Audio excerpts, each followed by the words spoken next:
इतिहास कट्ट्यावरती त्याचं पोस्टर किंवा त्या सगळ्या गोष्टी टाकल्या, त्याच्यानंतर भरपूर लोकांनी मला जे ओळखतात अशा काही लोकांनी, जे इतिहास कट्ट्याचे मेंबर्स पण नाही, पण बऱ्याच वेळेला ते स्टेटस बघत असतात आमचे, त्यामुळे आमच्या स्टेटसला वगैरे वाचून अशा काही मित्रांनी फोन केला, काही ओळखीच्या लोकांनी फोन केला की नागरिका म्हणजे कोण, हे नावच आम्ही कधी ऐकलं, प्रभावती गुप्ता हे नावच ऐकलं नाही. मग मी असं एवढाच प्रश्न केला, झाशीची राणी माहिती? हो सगळ्यांना. मी म्हटलं तिची पूर्वज, पण ती मान नाही म्हटलं, अशा अर्थाने नाही, राण्यांची पूर्वज. आपल्याला प्राचीन भारतामध्ये आपल्याकडे राण्या होत्या, सम्राज्ञी होत्या, हाच आपल्याला अभ्यासाचा, म्हणजे मी याच्यामध्ये आपल्या लोकांचं दोष आहे, आपल्या अभ्यासक्रमामध्ये येत नाही ना, एका परिच्छेदासाठी सुद्धा येत. आपण लहानपणापासून आपल्याला अमेरिका, चीन, जपान, जर्मनी हे सगळं माहिती असतं, मोगल माहिती असतात, आपण आपला देश माहिती असतो, आपली भूमी माहिती असते. आणि हा जो आत्ता जो दुसऱ्या पर्वातला जो सगळा विषय चालू आहे, गोष्ट तिची, तर त्याच्यानंतर आम्ही शिवकाळ घेतल्यानंतर, मराठी कालखंड घेतल्यानंतर आत्ता आम्ही सुरू केला आहे तो प्राचीन कालखंड, आणि त्याच्यामध्ये आपण डॉक्टर आंबेडकर सरांपासून सुरुवात केली आणि त्या आपल्याला दिशा दिली त्याला, आणि त्या दिशेवर आपण चालतो. हे सगळं होत असताना मला आज प्रास्ताविकामध्ये इतिहास कट्ट्याच्या आणि इतिहास संकलन समितीच्या, जसं सोतोबा चत्ता पूजाताई केलंय, पण मला एक महत्वाची इथे सूचना करायची की भारतीय इतिहास संकलन समिती ही इतिहास कार्याला वाहून गेलेली एक चळवळ आहे, आणि भारतीय इतिहास संकलन योजना नवी दिल्ली याच्या अंतर्गत सगळ्या भारतभर वेगवेगळ्या राज्यात, वेगवेगळ्या प्रांतात त्या प्रांत समित्या काम करतात, आणि अख्खी योजना ही राबवली जाते. आता या योजनेचंच वैशिष्ट्य असं आहे की आपला इतिहास आपण लिहिला पाहिजे, आपण पाहिला पाहिजे, आपण अभ्यासला पाहिजे, आपण सांगितला पाहिजे, आणि आपल्या लोकांना भारताचा इतिहास हा आपण जागृत ठेवायला पाहिजे. जागृत का? तर समाज जागृतीचं ते लक्षण आहे. समाज निद्रिस्तावस्थेत कधी जातो? ज्या वेळेला तो त्याचं वैयक्तिक अस्तित्व विसरतो. पहा बरं, आपण झोपतो म्हणजे काय होतं, त्या क्षणापुरतं आपलं अस्तित्व विसरतो ना. त्यामुळे निद्रा या शब्दाच्या मध्ये अस्तित्व विसरण्याची पण एक प्रक्रिया, आणि ती मात्र समाजामध्ये ज्या वेळेला होईल त्यावेळेला समाजामध्ये उत्थान ऊर्जा हे होणार नाही. तुमचं अस्तित्व हे गरज असते तुम्हाला ओळखायची, आणि आपण हे जी सगळी चालवलंय हे अस्तित्वाची ओळख आहे. आपण नाणेघाटात ज्या वेळेला जातो, आता मस्त पाऊस पडतोय, आमचे सगळे सह्याद्री वीर ट्रेकर सगळे वेगवेगळ्या घाटांमध्ये भीमाशंकर पासून ते अगदी कळसुबाईपर्यंत बोर्ड लावलेले आहेत की आता येऊ नका, तरी सुद्धा आडवळणाने का होईना घाटाघाटाने जातात. अशा वेळेला कुठेतरी नाणेघाटाच्या त्या धुक्यामध्ये, त्या पावसामध्ये, त्या गुहेमध्ये एका नागरिकेचा लेख असतो, तो आपल्याला माहीत नसतो, आपल्याला ती भाषा वाचता येते. असे काही ठिकाणी चालता दळणवळणाच्या रस्त्यावर सुद्धा आपल्याला आपले पूर्वज भेटत असतात, वेगवेगळ्या आलेखांच्या रूपात, इतिहासाच्या रूपात. त्यांची भेट घेणं हा वेळा वक्ता, अभ्यासक ज्या वेळेला हे बोलतात त्यावेळेला या रूपाने ते पूर्वज आपल्याला आपल्याच भूमीचे भेटत आहेत आणि आपल्याबद्दल सांगतात, असं त्यांच्या मागचा भाव. इतिहास संकलन समितीचं कार्य हे भारतातल्या सगळ्या लोकांनी एकत्र येऊन मोठं केलं पाहिजे. म्हणून आता पूजाताईंनी जो धागा विणला त्यालाच पुढे घेऊन मी म्हणतोय की अधिकाधिक सभासद इतिहास संकलन समितीचे होऊन मुंबई ठाणा या परिसरात ती जर मोठी झाली, वाढली. आपण आता मुंबईमध्ये खूप स्ट्रॉंग होत चाललेलो आहोत, बोरिवलीमध्ये जास्त होतो आहोत, आपण दक्षिण मुंबईमध्ये कल्याण आणि त्या बाजूला भांडूप, आता चेंबूर सुद्धा आपल्याकडे हळूहळू कार्यकाळ त्याचं वाढेल. या सगळ्यांना तुम्हाला जॉईन करायचं, कारण 5-6 चेहरेच फक्त काम करत नाही. आणि आता कसं होतं की आमच्या वैयक्तिक जबाबदाऱ्या इतिहासातल्या कामाला वाढायला लागतात. असंख्य समाजात वेगवेगळे लेख, रिसर्च पेपर आणि या सगळ्या गोष्टी वाढतात. त्यामुळे अशा चळवळी राबवायला कार्य करते हे तुमच्यातून उभे राहिले पाहिजे. मी 2.5 वर्षानंतर तुम्हाला विनंती करतोय. याचं कारण तुम्ही 2.5 वर्ष आहे या स्पर्धा मोठा करता. तुमचं सगळ्यांचं मनापासून स्वागत, अभिवादन, धन्यवाद. आत्ता आपण चालू करून देणार आहोत एका नवीन पर्वामध्ये, ज्याच्यामध्ये आपल्याला प्राचीन इतिहासातील सम्राज्ञी मिळणार आहे. आणि माझ्यावरती एक मोठी जबाबदारी नेहमी असते, ते म्हणजे वक्त्याचा परिचय करून देणं.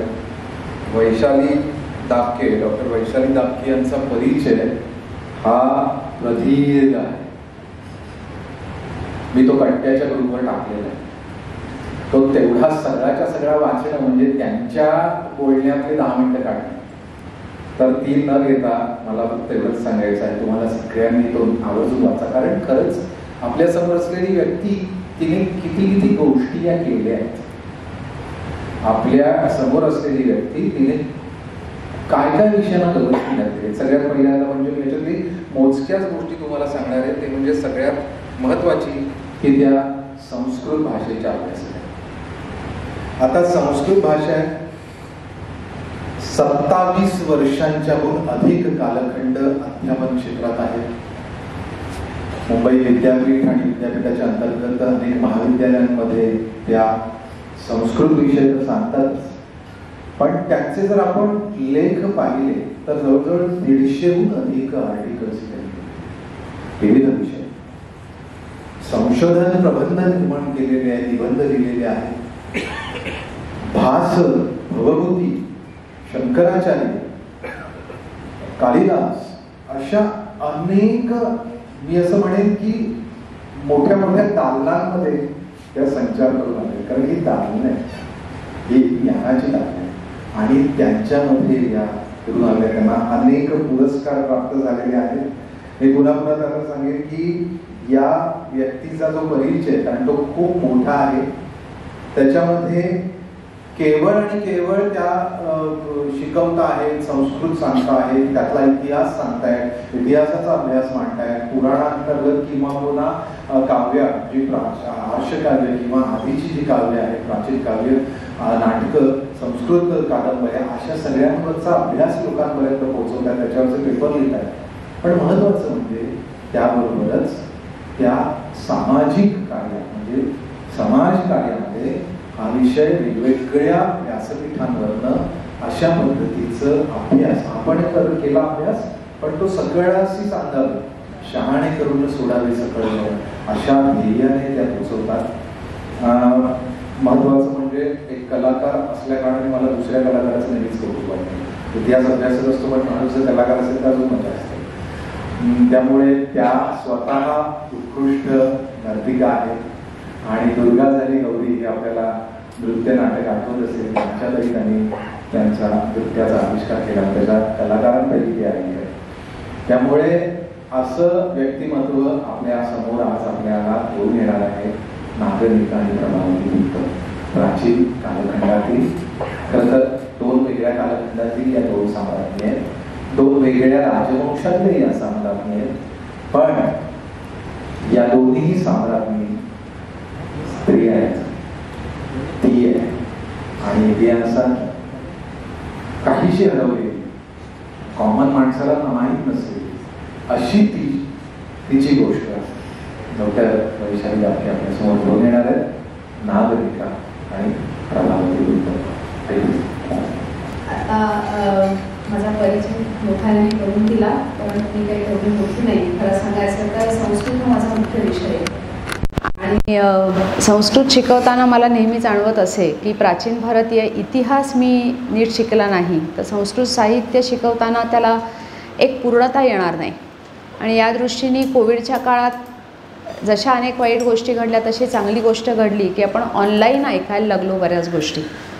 आणि त्या सुमारास टिळक महाराष्ट्र विद्यापीठाचा MA इंडॉलॉजी हा कोर्स जो शनिवार रविवार चालवला जातो, पण प्रत्यक्ष जायला लागतं पुण्यात, त्यामुळेच तो करायला जमला नव्हता. तर कोविडच्या काळात तो ऑनलाईन सुरू झाला आणि त्याच्यामध्ये मी MA केलं. माझा उद्देश मुख्यतः संस्कृत साहित्य शिकवताना प्राचीन भारतीय इतिहासाची जाणीव एवढंच नाही, आपल्याला मला स्वतःलाही माहीत नव्हती. प्रभावती गुप्तांविषयी मी ऐकून होते, कारण त्यांचा ताम्रपट संस्कृतमध्ये आहे आणि तो आमच्या अभ्यासक्रमाचा भाग आम्ही मुद्दाम केलेला आहे. म्हणजे अर्थशास्त्र हा विषय शिकवताना तो आमच्या अभ्यासक्रमाचा भाग केलेला आहे. परंतु नागनिका यांच्याविषयीचा लेख मी वाचला होता, पण अशी योग्य इतिहासदृष्ट्या त्यांची माहिती ही काही फार समजून घेतली नव्हती. पण या निमित्ताने ह्या 2 व्यक्तिमत्वांविषयी कळलं आणि मी खूप आकर्षित झाले. इतरही एका महिला मंडळात मी मुद्दाम विमेन्स डे अलीकडे साजरा केला जातो, त्या निमित्ताने ह्या 2 राण्यांविषयीच बोलले. आणि मला सतत हे जाणवत राहिलं की इतक्या ह्या 2 मोठ्या अग्रमहिषी त्या काळातल्या मोठ्या वंशातल्या, पण ह्यांच्याविषयी फार कोणाला ज्ञात नाही आहे. म्हणजे इतिहासाचा अभ्यास करणाऱ्या लोकांना माहीत असतं, पण त्याच्या पलीकडे आपण भारतीय आहोत, पण आपल्यालाच भारतातल्या ह्या 2 राण्यांविषयी माहीत नाही आहे. आणि म्हणून जेव्हा भारतीय इतिहास संकलन समिती कोकण प्रांत आणि बोरिवली सांस्कृतिक केंद्र यांच्यातर्फे आसावरी ताईंचा मला फोन आला की बोलशील का, तर मी म्हटलं काय विषयावर बोलायचं आहे. नाही तू विषय घे असं त्यांनी मला सांगितलं. तर मला इथे आमंत्रित केलं याविषयी मी प्रथम कृतज्ञता प्रकट करते. या दोन्ही संस्थांचं संयुक्त विद्यमाने ही व्याख्यानमाला चालली आहे. इथे तीची गोष्ट आहे, गोष्ट तीची म्हणजे स्त्रियांविषयीच बोलायचं आहे. मला असं कळलं की उपनिषदकालीन स्त्रियांविषयी बोलून झालेलं आहे, वैदिक काळातल्या स्त्रियांविषयी बोलून झालेलं आहे.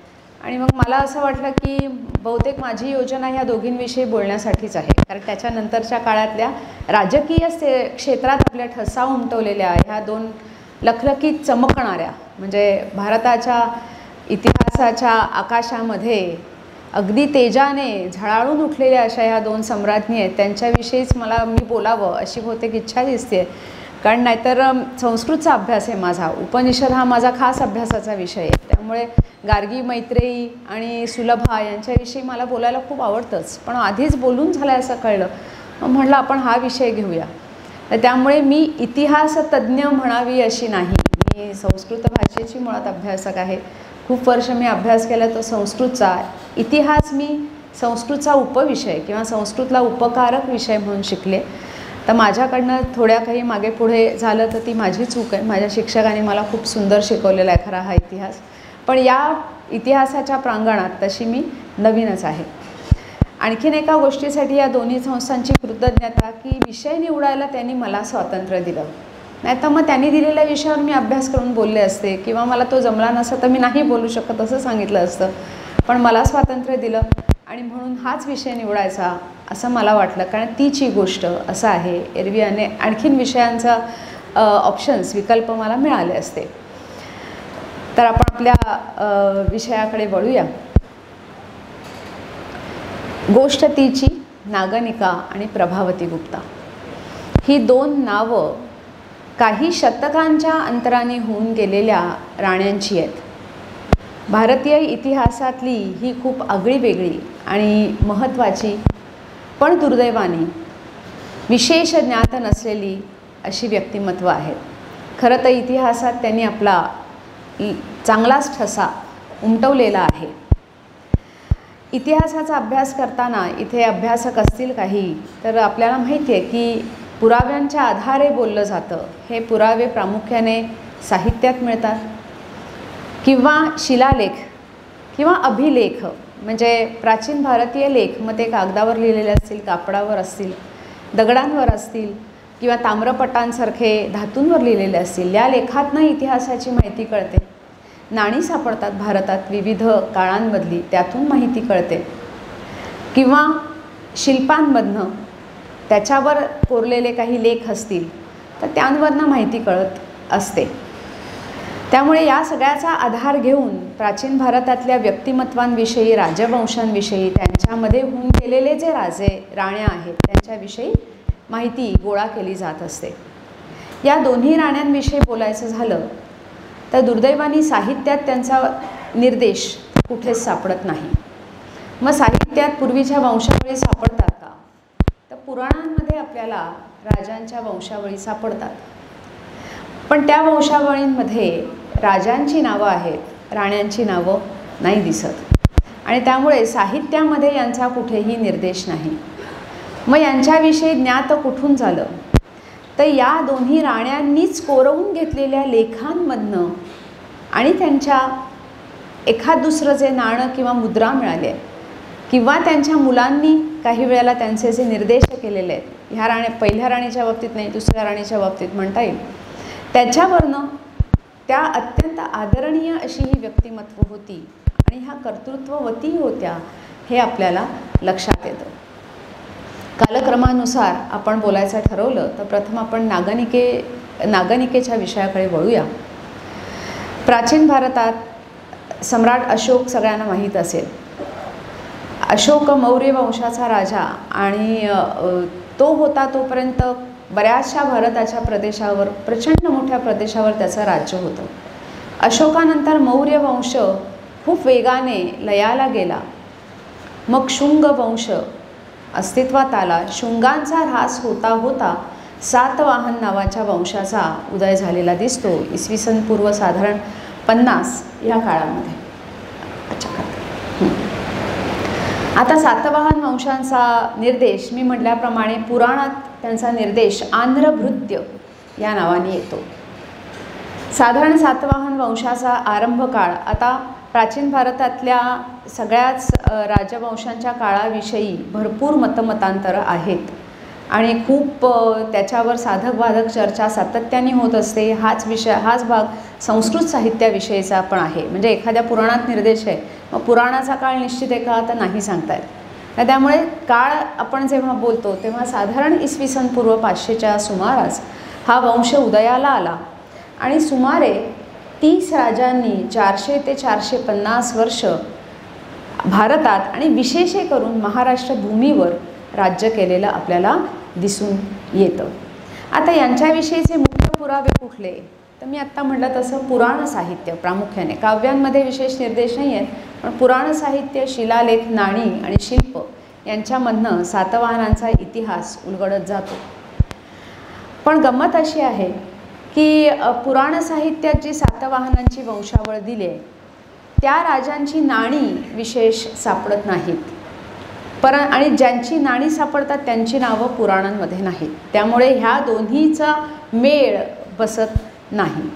मग प्रामुख्याने विचारात घेतले जातात ते भौतिक पुरावे म्हणजे शिलालेख, नाणी आणि शिल्प. आता या वंशाचा इतिहास बघायला जातो तेव्हा मग प्राचीनतम लेख यांचा हा कुठला तर तो लेख आपल्याला नाणेघाट इथे सापडतो. नाणेघाट तुम्हाला ऐकून माहितीच असेल.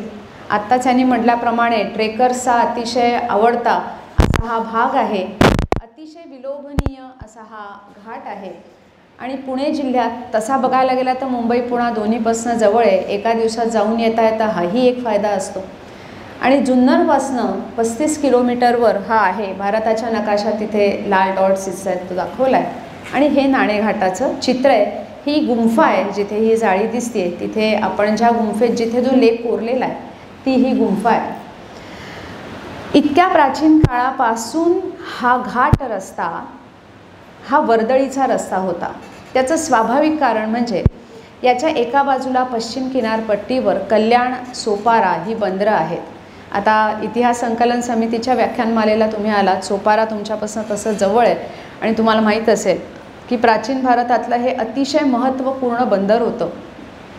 कल्याण, सोपारा इथून परकीय देशांशी विशेषतः रोमशी व्यापार भारताचा चालत असे.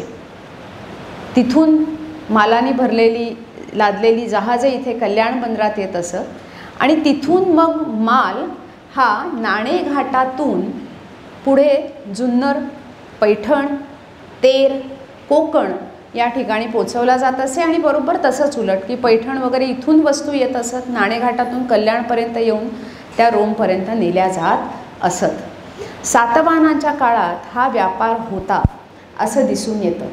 तर हा नाणेघाट इतका महत्त्वाचा का ठरला तर पश्चिम किनारपट्टी आणि पैठण, नाशिक इत्यादींना जोडणारा हा अगदी जवळचा मार्ग आहे.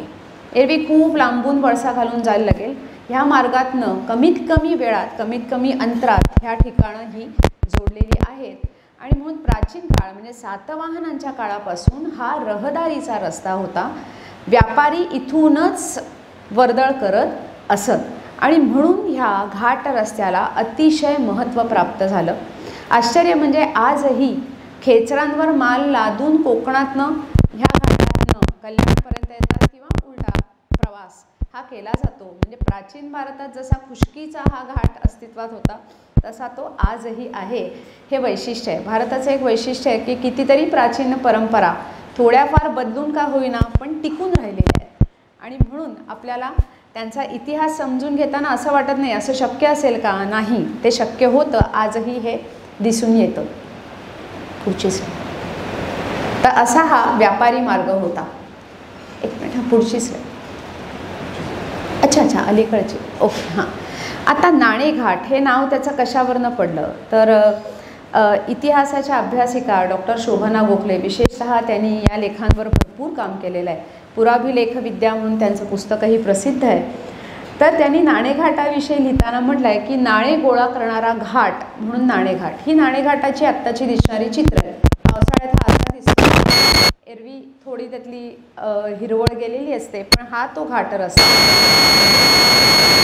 नाणेघाट हे नाव का पडलं.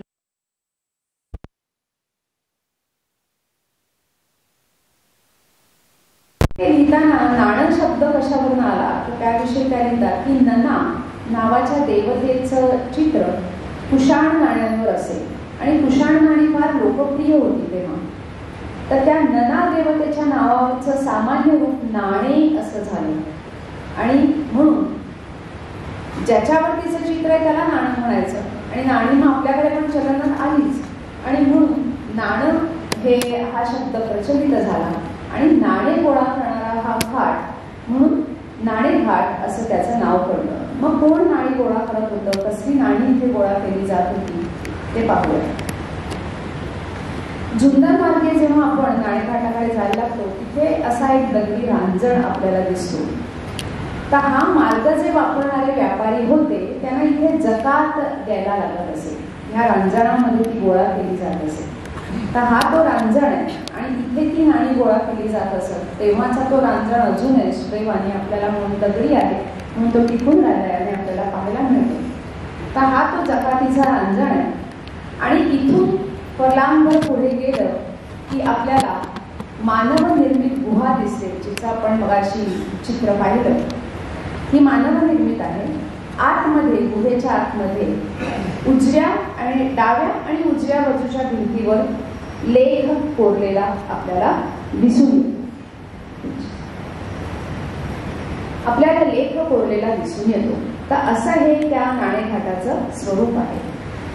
आणि म्हणून त्या रस्त्यावरनं जाताना स्वाभाविक आहे की त्या गुहेकडे लक्ष जाणारच आणि त्याच्या आतमध्ये काय आहे हे बघायला गेलं तिथे ते लेख दिसणारच. याविषयी वाद नाही.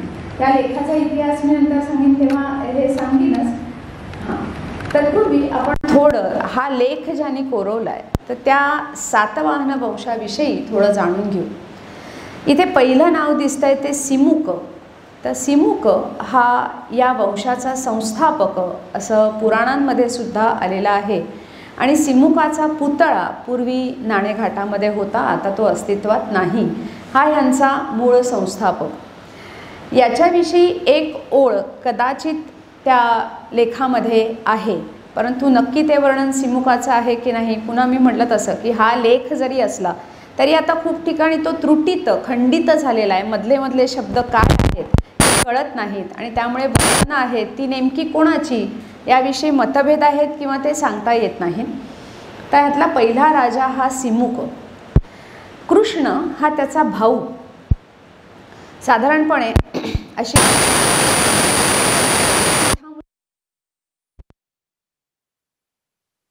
राजाचा मोठा मुलगा राजा होतो परंतु इथे भाऊ मधल्या काळात राजा झालेला दिसतो. कदाचित सिमुकाचा मुलगा सिरी सातकर्णी हा वयाने लहान असेल आणि म्हणून काही काळ कृष्णाने राज्यकारभार सांभाळलेला असेल.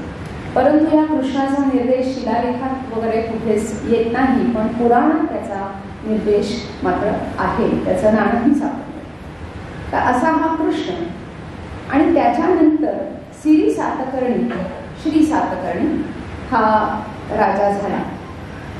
सिरी सातकर्णीचीच पत्नी नागनिका. सिरी सातकर्णी हा महाराष्ट्रातला पहिला सम्राट ज्याने महाराष्ट्रावर राज्य केलं. आता नक्की सातवाहन कुठले, ते कुठून कुठे आले, नागनिकेशी विवाह कसा झाला, तर याविषयी अंदाजच बांधायला लागतात. कदाचित ते मध्य भारतातनं किंवा आंध्र त्या भागातनं आलेले असावे, परंतु ते नक्की सांगता येत नाही. आणि ह्या हे जे सातकर्णी होते त्यांचे महारठी नावाच्या वंशाचे राजे जे इथे राज्य करत होते महाराष्ट्र आणि कदाचित पश्चिम किनारपट्टीच्या भागावर, त्यांच्याशी मैत्रीचे संबंध असावे. आणि या मैत्रीच्या संबंधातून आणि दुसरी गोष्ट म्हणजे पश्चिम किनारपट्टीवर आपलं अधिपत्य असलं पाहिजे या विचारातून सिरी सातकर्णी आणि नागनिका जी महारठी कुळातली राजकन्या होती त्यांचा राजनैतिक विवाह झाला. राजनैतिक म्हणजे राजनैतिक कारणामुळे ते संबंध निर्माण केले गेले विवाहातून. अशा पद्धतीने यांचा विवाह झाला.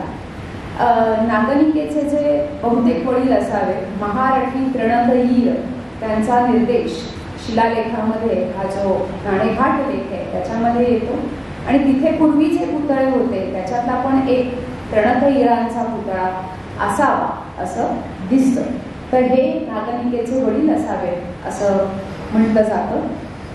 आणि सातकर्णी आणि नागनिका यांचा विवाह झाला आणि म्हणून ते जोडनाव घेतलेलं. आणि खाली नागनिकेचे पिता महारठी तृणधईर हे कदाचित महाराष्ट्राच्या या भागामध्ये राज्य करणारे होते.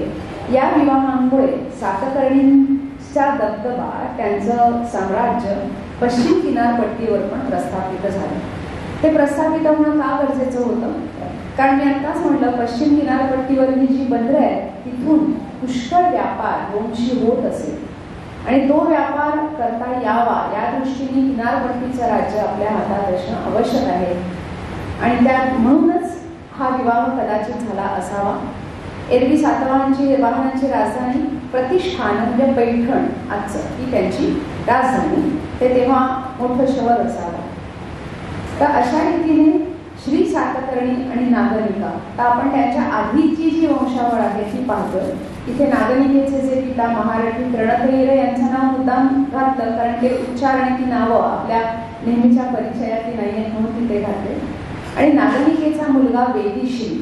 आता याच्यापुढे पण त्यांची परंपरा आहे, परंतु आत्ता आपल्याला जो विषय जाणून घ्यायचा आहे तिथपर्यंतची ही परंपरा पुढे आहे. तर मला फक्त सातवाहन वंशावरच बोलायला लागेल, कारण 400 वर्ष त्यांनी राज्य केलं, 30 राजे यांच्याविषयी मी बोलत बसले तर वेळ कुठल्या कुठे उडून जाईल. हा जो वेदिश्री आहे त्याची माता म्हणजे वेदिश्रीची माता म्हणून नागनिकेचा निर्देश नाणेघाट लेखात येतो. त्याच्यावरून आपल्याला कळतं की ही वेदिश्रीची आई होती, म्हणजे तो सातकर्णीचा मुलगा होता आणि त्यांनी सातकर्णीनंतर त्यांनी राज्य केलेलं असावं. तर हे वंशाविषयी म्हणून एक माहिती, एक पार्श्वभूमी माहीत असावी. आता नाणेघाटचा हा लेख तर आपल्याला माहिती आहे की इसवी सनाच्या पहिल्या शतकापासून नाणेघाटामध्ये जो आहे, परंतु अलीकडच्या काळात ह्या लेखाविषयी पूर्ण विसर पडला असावा असं दिसतं 1928 पर्यंत. आता म्हणून आपण नाणेघाटाचा लेख कसा प्रकाशित आला आत्ताच्या काळात ते थोडं पाहणार आहोत. विल्यम साइक्स नावाचा असाच एक ट्रेकर की तो खरा गणित आणि संख्याशास्त्राचा अभ्यासक होता, पण असंच घाटातनं फिरत असताना त्याला ही गुहा दिसली आणि गुहेत भिंतींवर कोरलेला हा लेख दिसला.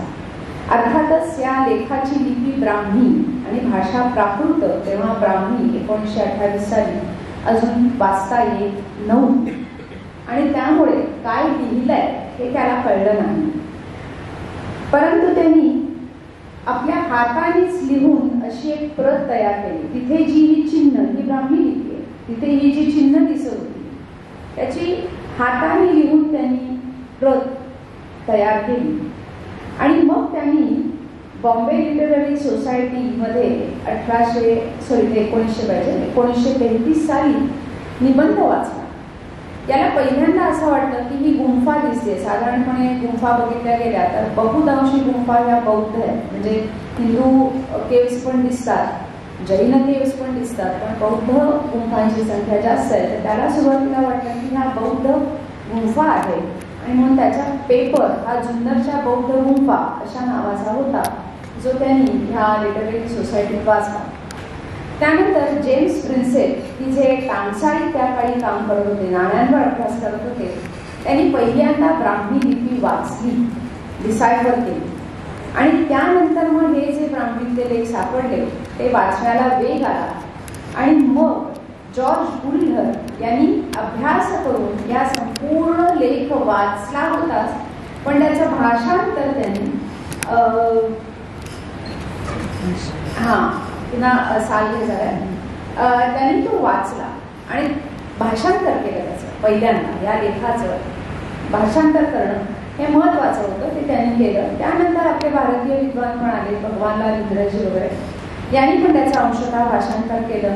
अर्थातच भाषांतर करताना मी म्हटलं तसं मुळात हा लेख त्रुटीत आहे, मध्ये मध्ये शब्द वाचता येत नाही. त्यामुळे भाषांतरात सुद्धा आपल्याला भरपूर मतमतांतरं दिसतात की हे विशेषण ह्याचं आहे का, हे विशेषण त्याचं आहे, कोणाला दक्षिणापथपती म्हटलेलं आहे वगैरे. आणि मग एकदा हा लेख प्रकाशित झाल्यावर इतरही अभ्यासकांनी त्याच्यावर अभ्यास केला, प्रत्यक्ष नाणेघाटाला भेटी दिल्या. तर असा ह्या नाणेघाटच्या लेखाचा इतिहास आहे की आत्ताच्या काळात हा लेख प्रकाशात कसा आला. प्राचीन काळी तो काही काळपर्यंत लोकांना माहीत होता, नंतर ब्राह्मी जशी हळूहळू लोकांना समजत नाहीशी झाली तसा तो लेखही समजत नाहीचा झाला असावा. आणि मग मधल्या काळात तो अज्ञातच राहिल्यासारखा झाला आणि पुन्हा या विल्यम साइक्समुळे तो पुन्हा एकदा उजेडात आला. हा नाणेघाटातला लेख असा दिसतो बघा, मधले भाग हे त्रुटीत आहेत आणि ही डाव्या बाजूचं हे फक्त चित्र म्हणून मी कसा दिसतो हे लक्षात यावं म्हणून हे फक्त केलेलं आहे. असाच उजव्या बाजूच्या भिंतीचा सुद्धा लेख आपल्याला दिसून येतो. हां, तर इथे मधले भाग बघा ना, तर हे वाचताच येत नाहीत, तर त्यामुळे नावं कितीतरी म्हणजे प्रत्यक्ष नागनिकेचं नाव जे आहे ते इथे दिसत नाही, कारण ते खंडित झालेला आहे मधला भाग आणि त्रुटीत आहे म्हणून ते दिसत नसावं. आणि ही स्क्रिप्ट, ही जी लिपी आहे ती ब्राह्मी आहे. आता हा जो लेख आहे प्रत्यक्ष, तर त्या लेखामध्ये काय म्हटलं आहे तर ते आपण काय काय आहे ते आपण बघूया. हा एकूण 20 ओळींचा लेख आहे. 10 ओळी डाव्या बाजूला, 10 ओळी उजव्या भिंतीवर, असा हा लेख आहे. एक मोठी खोली, दालन असावं असं आहे, सी शेप, डावी भिंत, उजवी भिंत आणि मधली भिंत पण आहे. तिथे काय आहे ते आपण नंतर पाहूया. तर ह्यातल्या पहिल्या ओळीमध्ये विविध देवतांना नमन केलेलं आहे. तुम्ही कुठलाही प्राचीन भारतीय अभिलेख पाहिला, मग ते दानपत्र असो, तो शिलालेख असो, तो ग्रंथ असो, त्याची सुरुवात इष्टदेवतेला वंदन करून होते. तीच परंपरा इथे पण दिसते. आणि इथे अनेक देवतांचे निर्देश येतात, जसं प्रजापती, धर्म, इंद्र, संकर्षण, वासुदेव. चंद्र सूर्यांचे निर्देश येतात कारण ते दिसणारे देव आहेत, रोज दिसतात आपल्याला.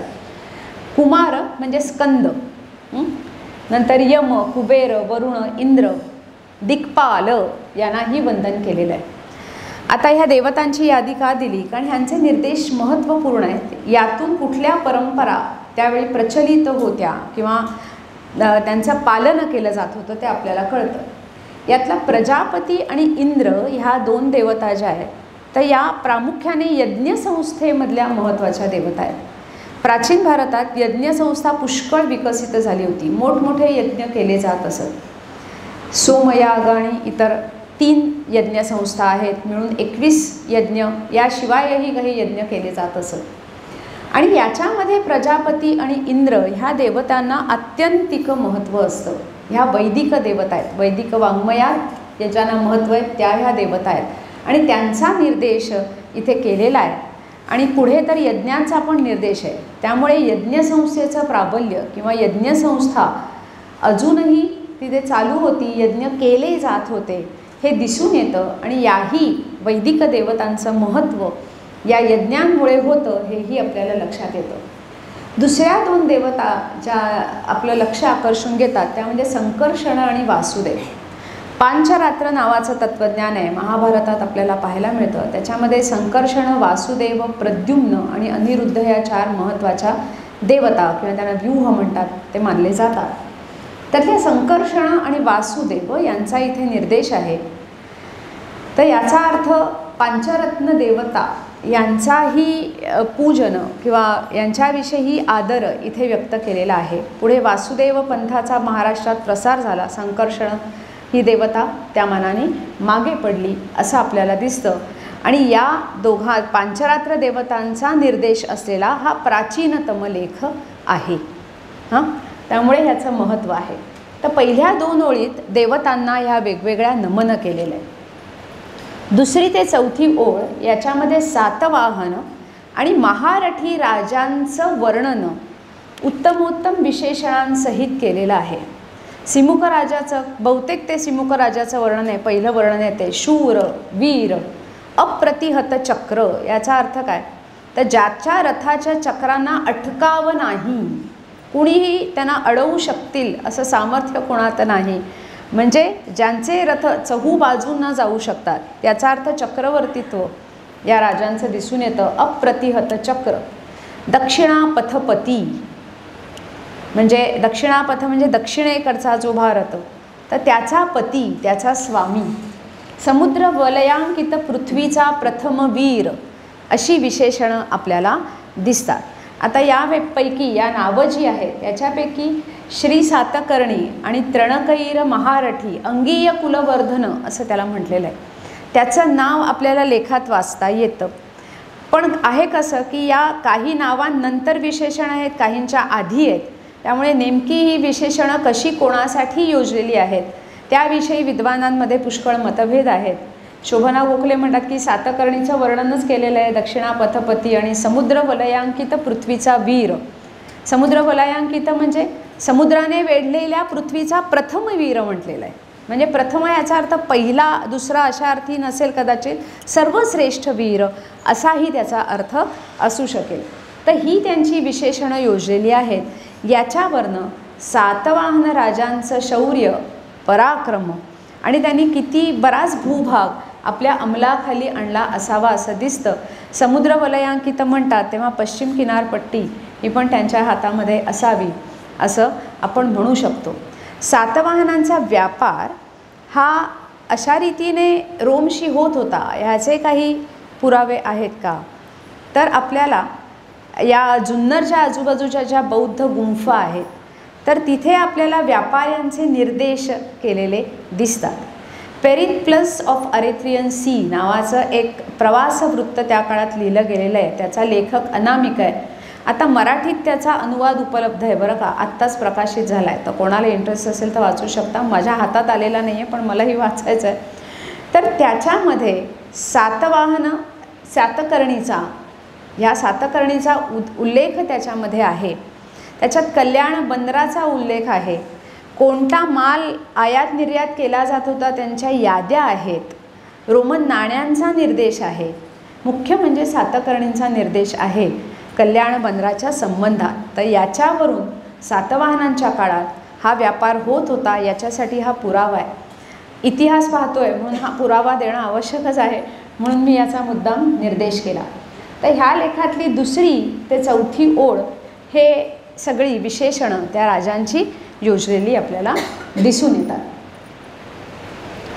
त्यानंतर 5वी जी ओळ आहे ती आपली जी आजची आपण जिच्याविषयी ऐकायला जमलेलो आहोत ती नागनिका. तिचं वर्णन केलेलं आहे. काय वर्णन केलेलं आहे, वेदिश्री आणि शक्तिश्रीची माता.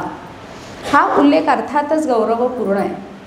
म्हणजे सातकर्णीची भार्या म्हणून पण निर्देश आहे, पण माता कोणाची आहे तर कदाचित असं असेल की हा लेख कोरवला तेव्हा वेदिश्री राजा झालेला असावा. सातकर्णीच्या मृत्यूनंतर राज्याची धुरा तिने समर्थपणे सांभाळली, म्हणजे मुलाला हाताशी धरून, कारण मुलगा राजा होणार. आणि मग नंतर वेदिश्री राजा झाल्यानंतर हा उल्लेख खूप महत्त्वाचा ठरतो की त्याची मी माता आहे. त्यामुळे वेदिश्री शक्तिश्रीची माता. आणखीन तिचं कसे विशेषण आहेत बघा, मासोपवासिनी, महिनोन महिने व्रत करणारी किंवा पूर्ण महिनाभर व्रत करणारी मासोपवासिनी. गृहतापसी म्हणजे तपस्याप्रमाणे जीवन व्यतीत करणारी. चरित ब्रह्मचर्य व्रताचं आचरण करणारी, अशी ही तिची 3 विशेषणं दिसतात. कदाचित पतीच्या मृत्यूनंतर तिने ही जीवनशैली अर्थातच स्वीकारली असावी, कारण एरवी ती राजमहिषी आहे. हे आपल्याला पुढच्या पण विषय म्हणजे जे काही निर्देश आहेत उरलेल्या शिलालेखांच्या ओळींमधनं त्यातनं लक्षात येतात. आणि तपस्वी जीवन तिने स्वीकारलेलं असावं, ब्रह्मचर्य व्रत तिने स्वीकारलेलं असावं असं दिसतं. तर तिची ही अशी विशेषणं आहेत की जी तिची धार्मिक वृत्ती आपल्यासमोर आणतात. आणि मग पुढे मी तुम्हाला म्हटलं 20 ओळी आहेत, तर 5 ओळींविषयी सांगून झालं. आणि मग 6वी ते 20वी ओळ ह्याच्यामध्ये काय सांगितलं आहे, तर याच्यामध्ये हा जो सम्राट सातकर्णी आणि त्याची ही जी अग्रमहिषी नागनिका, त्या दोघांनी या राजदंपतींनी केलेल्या यज्ञांची आणि त्या यज्ञप्रसंगी दिलेल्या दक्षिणा आणि दानांची वर्णनं केलेली आहेत. एवढ्या ओळी ह्या यज्ञांची वर्णनं करण्यासाठी म्हणून खर्ची घातलेल्या आहेत. सुमारे 20 यज्ञांची नावं त्याच्यामध्ये आपल्याला दिसून येतात. अन्वारंभणीय, अग्न्याधेय, गवामयन, अश्वमेध, राजसूय, अप्तोर्याम अशी अनेक, अतिरात्र, दशातिरात्र, तर अनेक यज्ञ त्यांनी केले. प्रत्येक यज्ञ त्यावेळी दिलेल्या दक्षिणा असे निर्देश पुढच्या सगळ्या ओळींमध्ये आपल्याला सापडतात. आणि ह्या 20 म्हटलं मी, 12 यज्ञांची नावं आपल्याला इथे दिसतात. आणि ह्या दक्षिणा आणि दानांमध्ये काय काय वस्तू दिले आहेत त्यांचेही निर्देश केलेले आहेत. ज्याच्यात गाव दान दिलेलं आहे, भरपूर गायी दान दिलेल्या आहेत. म्हणजे 7व्या किंवा 8व्या ओळीत वर्णन आहे की 1700 गायी, 10 हत्ती दान दिलेले आहेत. नंतर सुवर्ण चांदी, त्यांचे अलंकार, गाडीभर धान्य, कारशापण, प्रसर्पक, ही नाणी, वस्त्र अशी अनेक प्रकारची दानं विविध यज्ञांमध्ये त्यांनी दिली अशी वर्णनं इथे आहेत. आता या यज्ञांपैकी महत्त्वाचे म्हणजे सगळेच यज्ञ महत्त्वाचे आहेत म्हणूनच त्यांनी केले, पण या यज्ञांचे निर्देश महत्त्वाचे अनेक कारणांमुळे आहेत. एक तर यज्ञ परंपरेचं प्राबल्य, दुसरी गोष्ट सातवाहन वैदिक धर्माचं अवलंब करत होते आणि त्यानुसार हे यज्ञयाग करत होते असं दिसून येतं. याच्यामध्ये ज्या दक्षिणा दिल्या आहेत म्हणजे 10,000 नाणी, 20,000 नाणी अशाही संख्या त्याच्यामध्ये येतात. यावरनं यांचं ऐश्वर आणि भरभराट किती झाली होती हे दिसून येतं. कारण हे यज्ञ 1-2 दिवस चालणारे असतात असं नाही, 7-7 दिवस, 8-8 दिवस. अश्वमेधाचा निर्देश येतो. सातवाहनांनी 2 अश्वमेध केले असावे, तर त्यातल्या अश्वमेधाचं जे वर्णन येतं त्यांचं नंतर नाणं आपण जे त्याच्याविषयी बोलणार आहोत त्याच्यावर सुद्धा अश्वाचं चित्र आहे. तर त्यामुळे यात ते निदर्शक आहे की त्यांनी अश्वमेध यज्ञ केला होता. तर अशा रीतीने हे खूप मोठमोठे यज्ञ आहेत. यांपैकी राजसूय, वाजपेय आणि अश्वमेध हे 3 यज्ञ विशेष महत्त्वाचे, कारण राजसूय यज्ञ केल्यानंतर राजन ही पदवी मिळते, वाजपेय यज्ञ केला की सम्राट पदवी प्राप्त होते आणि अश्वमेध यज्ञ हा सार्वभौमत्वासाठी केला जातो. यातले वाजपेय यज्ञाचं वैशिष्ट्य असं आहे, म्हणजे हा लेख आणि ह्या ज्या ओळी मी सांगितल्या 6 ते 20 याच्यामध्ये अनेको संख्या येतात. इतक्या संख्या असलेला प्राचीन भारतातला अशोकानंतरच्या लेखाचा हा पहिला लेख आहे की इतक्या संख्या एका वेळी इथे येतात. 1 ते 20,000 ह्या मर्यादेतल्या विविध संख्या तिथे येतात. बऱ्याचशा संख्या 10, 20, 100, 400, 10,000, 20,000 अशा आहेत. पण काही संख्या विशेष लक्ष वेधून घेतात, म्हणजे 1700, 279 ही संख्या आपल्याला असं वाटतं ही का बरं ही अशी संख्या असावी. तर त्याच्यावरनं शोभना गोखले यांनी असं अनुमान काढलं की हे वाजपेय यज्ञाचं वर्णन असावं.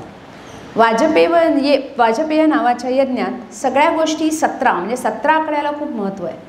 दक्षिणा दिल्या जातात तर त्या 17 किंवा 17च्या पटीत, तर 17 संख्येला खूप महत्त्व आहे. वाजपेय यज्ञात एक विधी आहे ज्याच्यात राजांची शर्यत होते. त्याच्यात पण 17 रथ असतात शर्यतीमध्ये. शर्यत किती लांबपर्यंत करायची, अंतर. तर बाण 17 वेळा मारला जातो. तर 17 संख्येचं खूप महत्त्व आहे आणि 279 हा 17चा वर्ग आहे. तर 17च्या पटीत दक्षिणा दिल्या जातात. तर ते वाजपेयी यज्ञाचं वर्णन असावं हे आकड्यांवरनं कळलं. कारण एकच यज्ञ आहे ज्याच्यामध्ये 17 ह्या संख्येला अतोनात महत्त्व आहे. तर अशा रीतीने इतके मोठमोठे यज्ञ यांनी केले आणि हे जे 3 यज्ञ म्हटले तर त्याच्यावरनं राजा, सम्राट आणि सार्वभौमत्व एकापेक्षा एक पराक्रमाची, कर्तृत्वाची चढती कमान ह्या यज्ञ जे केले त्याच्यामधनं आपल्याला दिसून येते आणि त्यांची भरभराटही दिसते. आणि त्याही पलीकडे जाऊन वैदिक धर्मावरचा विश्वास, धर्मानुरागी होते ही राजदंपती असं दिसतं आणि त्यांचं दातृत्व पण दिसतं. भरपूर संपत्ती असेल तरी दानत असली पाहिजे तसं दातृत्वही त्यांचं यातनं विशेष करून पुढे येतं. इतक्या यज्ञांची नावं असलेला पण प्राचीन लेखांपैकी हा महत्त्वाचा लेख आहे की इतक्या यज्ञांची नावं एक ठेपी एकाच शिलालेखात आपल्याला पाहायला मिळतात. विशाल असा हा लेख आहे. आता मी तुम्हाला म्हटलं तसं डाव्या भिंतीवर 10 ओळी, उजव्या भिंतीवर 10 ओळी आणि मध्ये एक भिंत आहे म्हणजे सी आकाराची अशी ती गुंफा आहे असं म्हटलं तर समोरच्या भिंतीवर ही भिंत तुम्ही म्हणता ही का हे चित्र दाखवलं, इथे दिसत तर काहीच नाही आहे. या भिंतीला पूर्वी 8 पुतळे या 8 प्रतिमा असाव्यात असं दिसतं. कोणाच्या होत्या? सुदैवाने या प्रतिमा तर नष्ट झालेल्या आहेत. त्या कधी नष्ट झाल्या, कुणी नष्ट केल्या, तोडल्या, आपल्याला याच्याविषयी काहीच माहीत नाही. परंतु पायाची जागा काही ठिकाणी पायासारखा आकार किंवा असं दिसतं, त्यामुळे ह्या प्रतिमा होत्या हे कळतं. आणि मुख्य म्हणजे या प्रतिमांच्या डोक्यावर नामफलक लेख लिहिलेले, कोरलेले आपल्याला दिसून येतात आणि ह्या प्रतिमा ह्या व्यक्तींच्या असाव्या असा अंदाज इतिहासकारांनी बांधलेला आहे. पहिली प्रतिमा सिमुक, तर त्याच्यापुढे लिहिलेलं आहे राया सिमुक सातवाह. सिमुक सातवाहन राजाची ती पहिली लाईफ साईज प्रतिमा म्हणजे मूर्ती असावी. दुसरी देवी नागनिकाय, देवी नागनिकेची. सिरी सातकर्णी ते रयो आहे, रयो सिरी सातकनिनू. कुमारो भा किंवा भाय असं असावं असं वाटतंय. महारठी तृणकईर कुमार हकुसिरी आणि कुमारो सातवाहनो. आता ह्याच्या मधली जी एक प्रतिमा आहे 5वी, तर तिच्यावरचा नामफलक जो आहे तो काही नीट वाचता येत नाही, पण उरलेल्या ह्यांच्या प्रतिमा असाव्या असं दिसतं. आता आपण आत्ताच पाहिलं की सिमुक हा जो राजा आहे तो सातवाहन वंशाचा संस्थापक आहे, तर त्याची प्रतिमा दिसते. नागनिका जिच्याविषयी आपण बोलतोय, सिरी सातकर्णी नागनिकेचा पती. कुमारभाय म्हणजे नक्की कोण, त्याचं काय नातं असावं हे सांगता येत नाही. नंतर महारठी तृणकईर हा नागनिकेचे पिता असावेत हे आपण मगाशी पाहिलं. कुमार हकुश्री आणि कुमार सातवाहन हे कदाचित तिचे मुलगे असावेत नागनिकेचे किंवा सातवाहन कुळाशी संबंधित ह्या व्यक्ती असाव्यात एवढं आपण म्हणू शकतो. तर ह्या ज्या प्रतिमा आणि लेख अशाही प्रकारचा म्हणजे प्रतिमांसहित लेख हे पण ह्या लेखाचं वैशिष्ट्य आहे. आपल्याला भारतभर शिलालेख मिळतात, पण प्रतिमा आणि शिलालेख, बरं शिलालेखात ज्या व्यक्ती आहेत त्यांच्यातले काहींचे पुतळे इथे आहेत. तर असा पद्धतीचा लेख आपल्याला भारतात इतरत्र दिसत नाही. मी म्हणलं तसं प्रतिमा दिसतात. कुशाणा राजांच्या प्रतिमा मथुरेजवळ माट म्हणून जागा आहे तिथे सापडलेल्या आहेत, कुशाणा राजांच्या आहेत. त्याही त्रुटीत आहेत, कोणाचे फक्त पायच राहिलेत वगैरे असं आहे. परंतु लेखासहित प्रतिमा, लेखात ज्यांची वर्णन आहेत त्यांच्या प्रतिमा असे लेख आपल्याला भारतात फारसे दिसत नाहीत आणि तेही व्यापारी मार्गावर. हे आणखीन एक वैशिष्ट्य आहे. तर ही ती भिंत आहे, तुम्हाला त्या भिंतीवर थोडी थोडी अक्षरं दिसत असतील की तिथे त्या भिंतीवर लेख आहे. या मधल्या भिंतीच्या अलीकडे जी भिंत आहे तिथे पण लेख कोरलेला आहे. पुढचं तर आता नागनिकेचं कर्तृत्व हे त्या लेखातनं प्रतीत होतंच. हा लेख कदाचित नागनिकेने पती निवर्तल्यावर कोरलेला असावा. यज्ञ त्यांनी एकत्रित केले असावे, कारण यज्ञ करण्यासाठी यजमान पत्नीची आवश्यकता असते. यज्ञ जो करतो त्याला यजमान म्हणतात. आणि यजमान पत्नीशिवाय यज्ञ करता येत नाही. तुम्हाला माहिती असेल रामायणामध्ये अश्वमेध करायचा तर सीतेची प्रतिमा करून घेतली गेली, कारण त्याशिवाय यज्ञ पूर्ण होणार नाही. अश्वमेधात तर विशेष महत्त्व असतं पत्नीचं, सर्वच यज्ञात, वाजपेयातही असतं.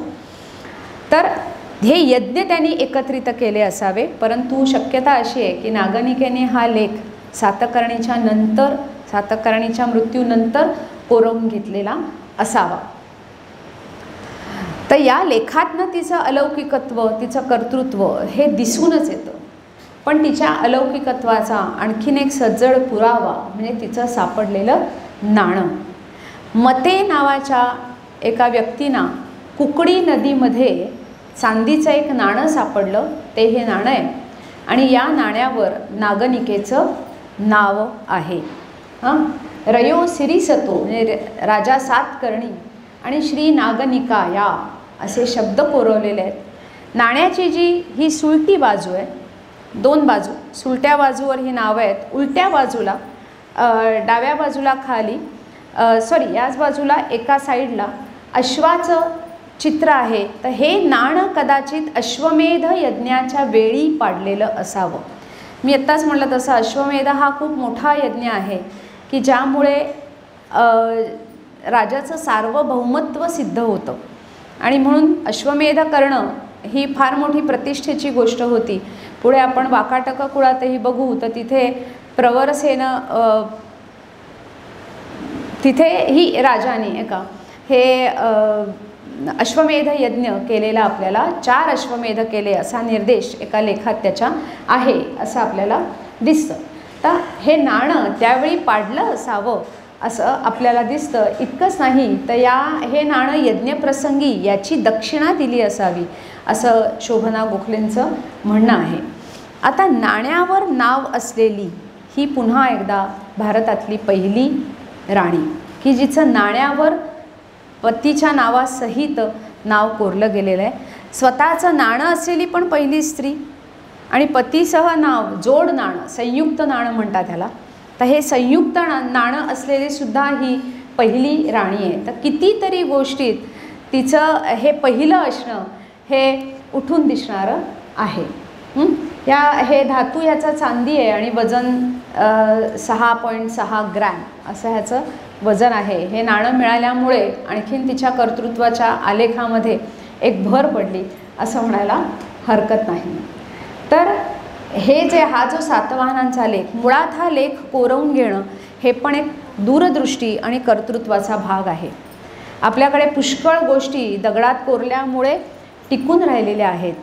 तर असा लेख कोरवून घेणं म्हणजे खरं तर आपल्या वंशाची, विशेषतः आपल्या पतीची विजयगाथेचा पोवाडाच जणू काही गौरवगान ह्या नाणेघाटात कोरून ठेवलेला आहे.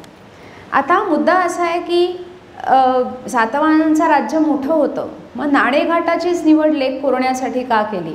कारण ती गुंफा मानवनिर्मित असावी, तिची रचना बघता ती मानवनिर्मित असावी असं दिसतं. मग इथेच का बरं लेख कोरवला असेल?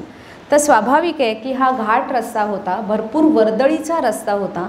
परदेशी व्यापारी, एतद्देशीय लोक सतत ह्या रस्त्याचा उपयोग करत होते वाहतुकीसाठी, म्हणजे माल ने आण करण्यासाठी किंवा रहदारीसाठी म्हणून. आणि त्यांच्या दृष्टीस हे कर्तृत्व सतत पडलं पाहिजे. पुतळे असतील तेव्हा तर ह्या गुंफेची शोभा खूपच छान असेल. आजही असं वाटतं की नागनिकेचा पुतळा असता तर याची देही याची डोळा, ती कशी होती राणी हे आपल्याला पाहता आलं असतं. पण दुर्दैवाने कोणाचेच पुतळे आता तिथे नाहीत. तर हा जो त्यांचा भरभराट, त्यांचं औदार्य, त्यांचं कर्तृत्व हे येणाऱ्या जाणाऱ्या प्रत्येकाला दिसावं, समजावं म्हणून इतक्या ह्या वर्दळीच्या मार्गावर हा लेख कोरवला असावा असं आपल्याला दिसतं. ही सगळी नाणेघाटाची आणि सातवाहन वंशाची वैशिष्ट्य इथे दिलेली आहेत की हा महाराष्ट्रातला आद्य राजवंश आहे की ज्यांनी दीर्घकाळ महाराष्ट्रावर राज्य केलं. हे राजे शूर वगैरे तर होतेच, पण यांच्या कारकिर्दीत कलांनासुद्धा भरपूर वाव मिळाला. कितीतरी बौद्ध लेणी कोरली गेली.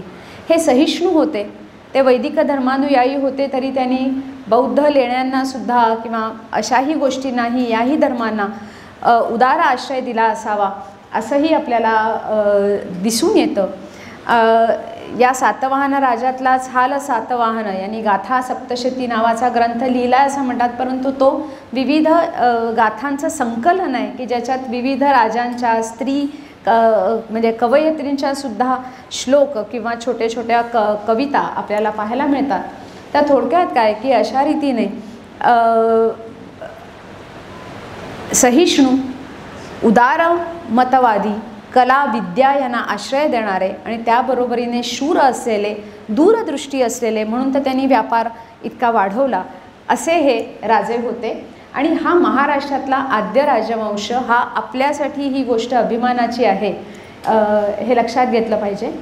नंतर मी आत्ताच म्हटलं की वासुदेव पंथ भारतात नंतर अधिक प्रसृत झाला, तर त्या वासुदेवाचा निर्देश करणारा हा प्राचीनतम लेख आहे. सातवाहनांचे इतरही लेख आहेत, परंतु त्यातला हा सर्वात प्राचीन पहिला लेख म्हणायला पाहिजे. इतक्या यज्ञांची नावं एका ठिकाणी आहेत असा हा पुन्हा प्राचीन लेख. अशोकानंतर इतक्या संख्या एका ठिकाणी असलेला असा हा लेख आहे. या लेखाचं अंक भारतातील काय म्हणू अंक याचा अभ्यास करणारे जे लोक आहेत तर त्यांच्यासाठी हा लेख फार महत्त्वाचा आहे, कारण ह्याच्यामध्ये वर्गसंख्या दिसतात. मी आत्ताच तुम्हाला 279 म्हटली, तो 17चा वर्ग आहे.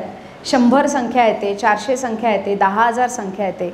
हे वर्ग आहेत बघा कोणत्या ना कोणतरी संख्येचे. विशेषतः 279 लक्ष वेधून घेतो, तर त्यामुळे वर्गसंख्या असलेला पण हा लेख आहे. यामध्ये हा लेख एका स्त्री राणीने कोरवून घेतला, हेही या लेखाचं वैशिष्ट्य आहे. आणि ती भारतातली आद्य राजकारण कुशल प्रशासिका होती. तिने राज्य प्रत्यक्ष केलं की नाही सांगता येत नाही. आपल्याला मुलाला हाताशी धरून म्हणजे मुलाला सहाय्य केलं असावं, मुलगा मोठा होईपर्यंत तिने राज्य सांभाळलं असावं अशी ही राणी दिसते. सातकर्णी आणि नागनिका यांचं संयुक्त नाणं, तर असं हे पहिलं जोड नाणं की जिथे राजा आणि राणी दोघांची नावं येतात. राणीचं नाव असलेलं पहिलं नाणं आणि हा लेख त्या 8 प्रतिमांसह होता, हे ह्या लेखाचं अतिशय उल्लेखनीय असं वैशिष्ट्य आहे. तर हाच एक पुरावा नागनिकेविषयीचा आहे, पण थोडाही काफी आहे असं वाटावं इतकं तिचं कर्तृत्व ह्या लेखामधनं उठून दिसतं. आणि आद्य राणी म्हणून तिचा जो मान आहे आणि तिचं कर्तृत्व आहे ते तर निश्चितच सगळ्यांनी लक्षात ठेवावं असंच आहे. आता आपण पुढच्या अशाच एका प्रभावी स्त्री विषयी जाणून घेणार आहोत, ती म्हणजे वाकाटक राज्ञी प्रभावती गुप्ता. वाकाटक वंशातली ही राणी, रुद्रसेन द्वितीय नावाचा जो राजा त्याची ही अग्रमहिषी किंवा राजमहिषी. मुळात ही गुप्त वंशातली राजकन्या. तिचा विवाह रुद्रसेन द्वितीय या वाकाटक वंशातल्या राजाशी झाला. आणि ही कोणाची मुलगी, तर तिच्याच तिने जो ताम्रपट दिलेला आहे, पुणे ताम्रपट असं त्याला म्हणतात कारण तो पुण्यात सापडला म्हणून पुणे ताम्रपट. त्या पुणे ताम्रपटातल्या निर्देशावरून हे कळलं की द्वितीय चंद्रगुप्त म्हणजे गुप्त वंशातला राजा, ज्याला विक्रमादित्य ही पदवी मिळालेली होती, ज्याच्या काळात सुवर्णयुग होतं असं म्हटलं जातं, तर ह्या विक्रमादित्याची ती कन्या. आणि ह्या राणीचा इतिहास पुन्हा आपल्याला कशावरून कळतो, तर तिनेच दिलेले जे ताम्रपट आहेत, तिच्या मुलांनी तिच्या नावाने दिलेला तिरोडी नावाच्या ठिकाणी दिलेला ताम्रपट आहे. अलीकडेच तिची एक मातीची मुद्रा सापडलेली आहे.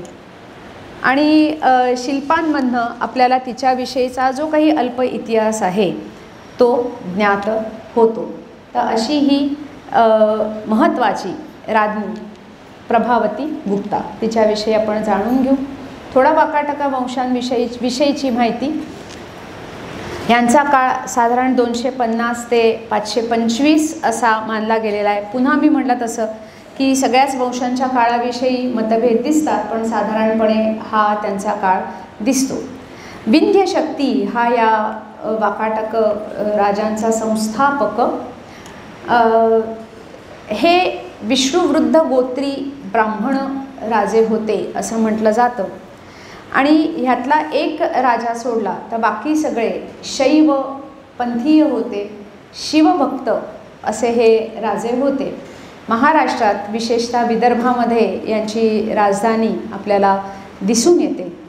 आणि ह्या वाकाटक वंशामध्ये विंध्यशक्तीनंतर प्रवरसेन एक नावाचा राजा झाला. अतिशय कर्तृत्ववान होता आणि त्यांनी 7 सोमयज्ञ आणि त्याबरोबर 4 अश्वमेध यज्ञ केले असं आपल्याला दिसून येतं. वाकाटक वंशात मी आत्ताच म्हटलं विंध्यसेनानंतर प्रवरसेन एक, तर याचा काळ यांनी दीर्घकाळ राज्य केलं. 275 ते 325 हा साधारण हे राज्यकाल जे सांगितले ते साधारण राज्यकाल आहेत. प्रवरसेनानंतर या वंशाच्या 2 शाखा पडल्या आणि पुढे जी नावं दिली आहेत पद्मपुर, नंदीवर्धन, प्रवरपुर, ह्या पहिली जी त्यांची मुख्य शाखा तिच्या ह्या राजधान्या होत्या त्या वेळोवेळी बदलत गेल्या. पहिली पद्मपुर होती जेव्हा रुद्रसेन 2 राजा होता त्यावेळेला. नंतर ती नंदीवर्धन म्हणजे आत्ता नागपूरजवळचं नागरधन किंवा नगरधन म्हणून जे गाव आहे ते, आणि प्रवरपुर म्हणजे जिथे विनोबाजी भावेंचा आश्रम आहे ते पवनार. तर ह्या त्यांच्या राजधान्या वेळोवेळी बदलत गेल्या. तर ही पहिली शाखा, ही मुख्य शाखा, आणि दुसरी वत्सगुल्म शाखा जी वाशिम ही त्यांची राजधानी होती. तर प्रवरसेनानंतर यांच्या या 2 शाखा झाल्या.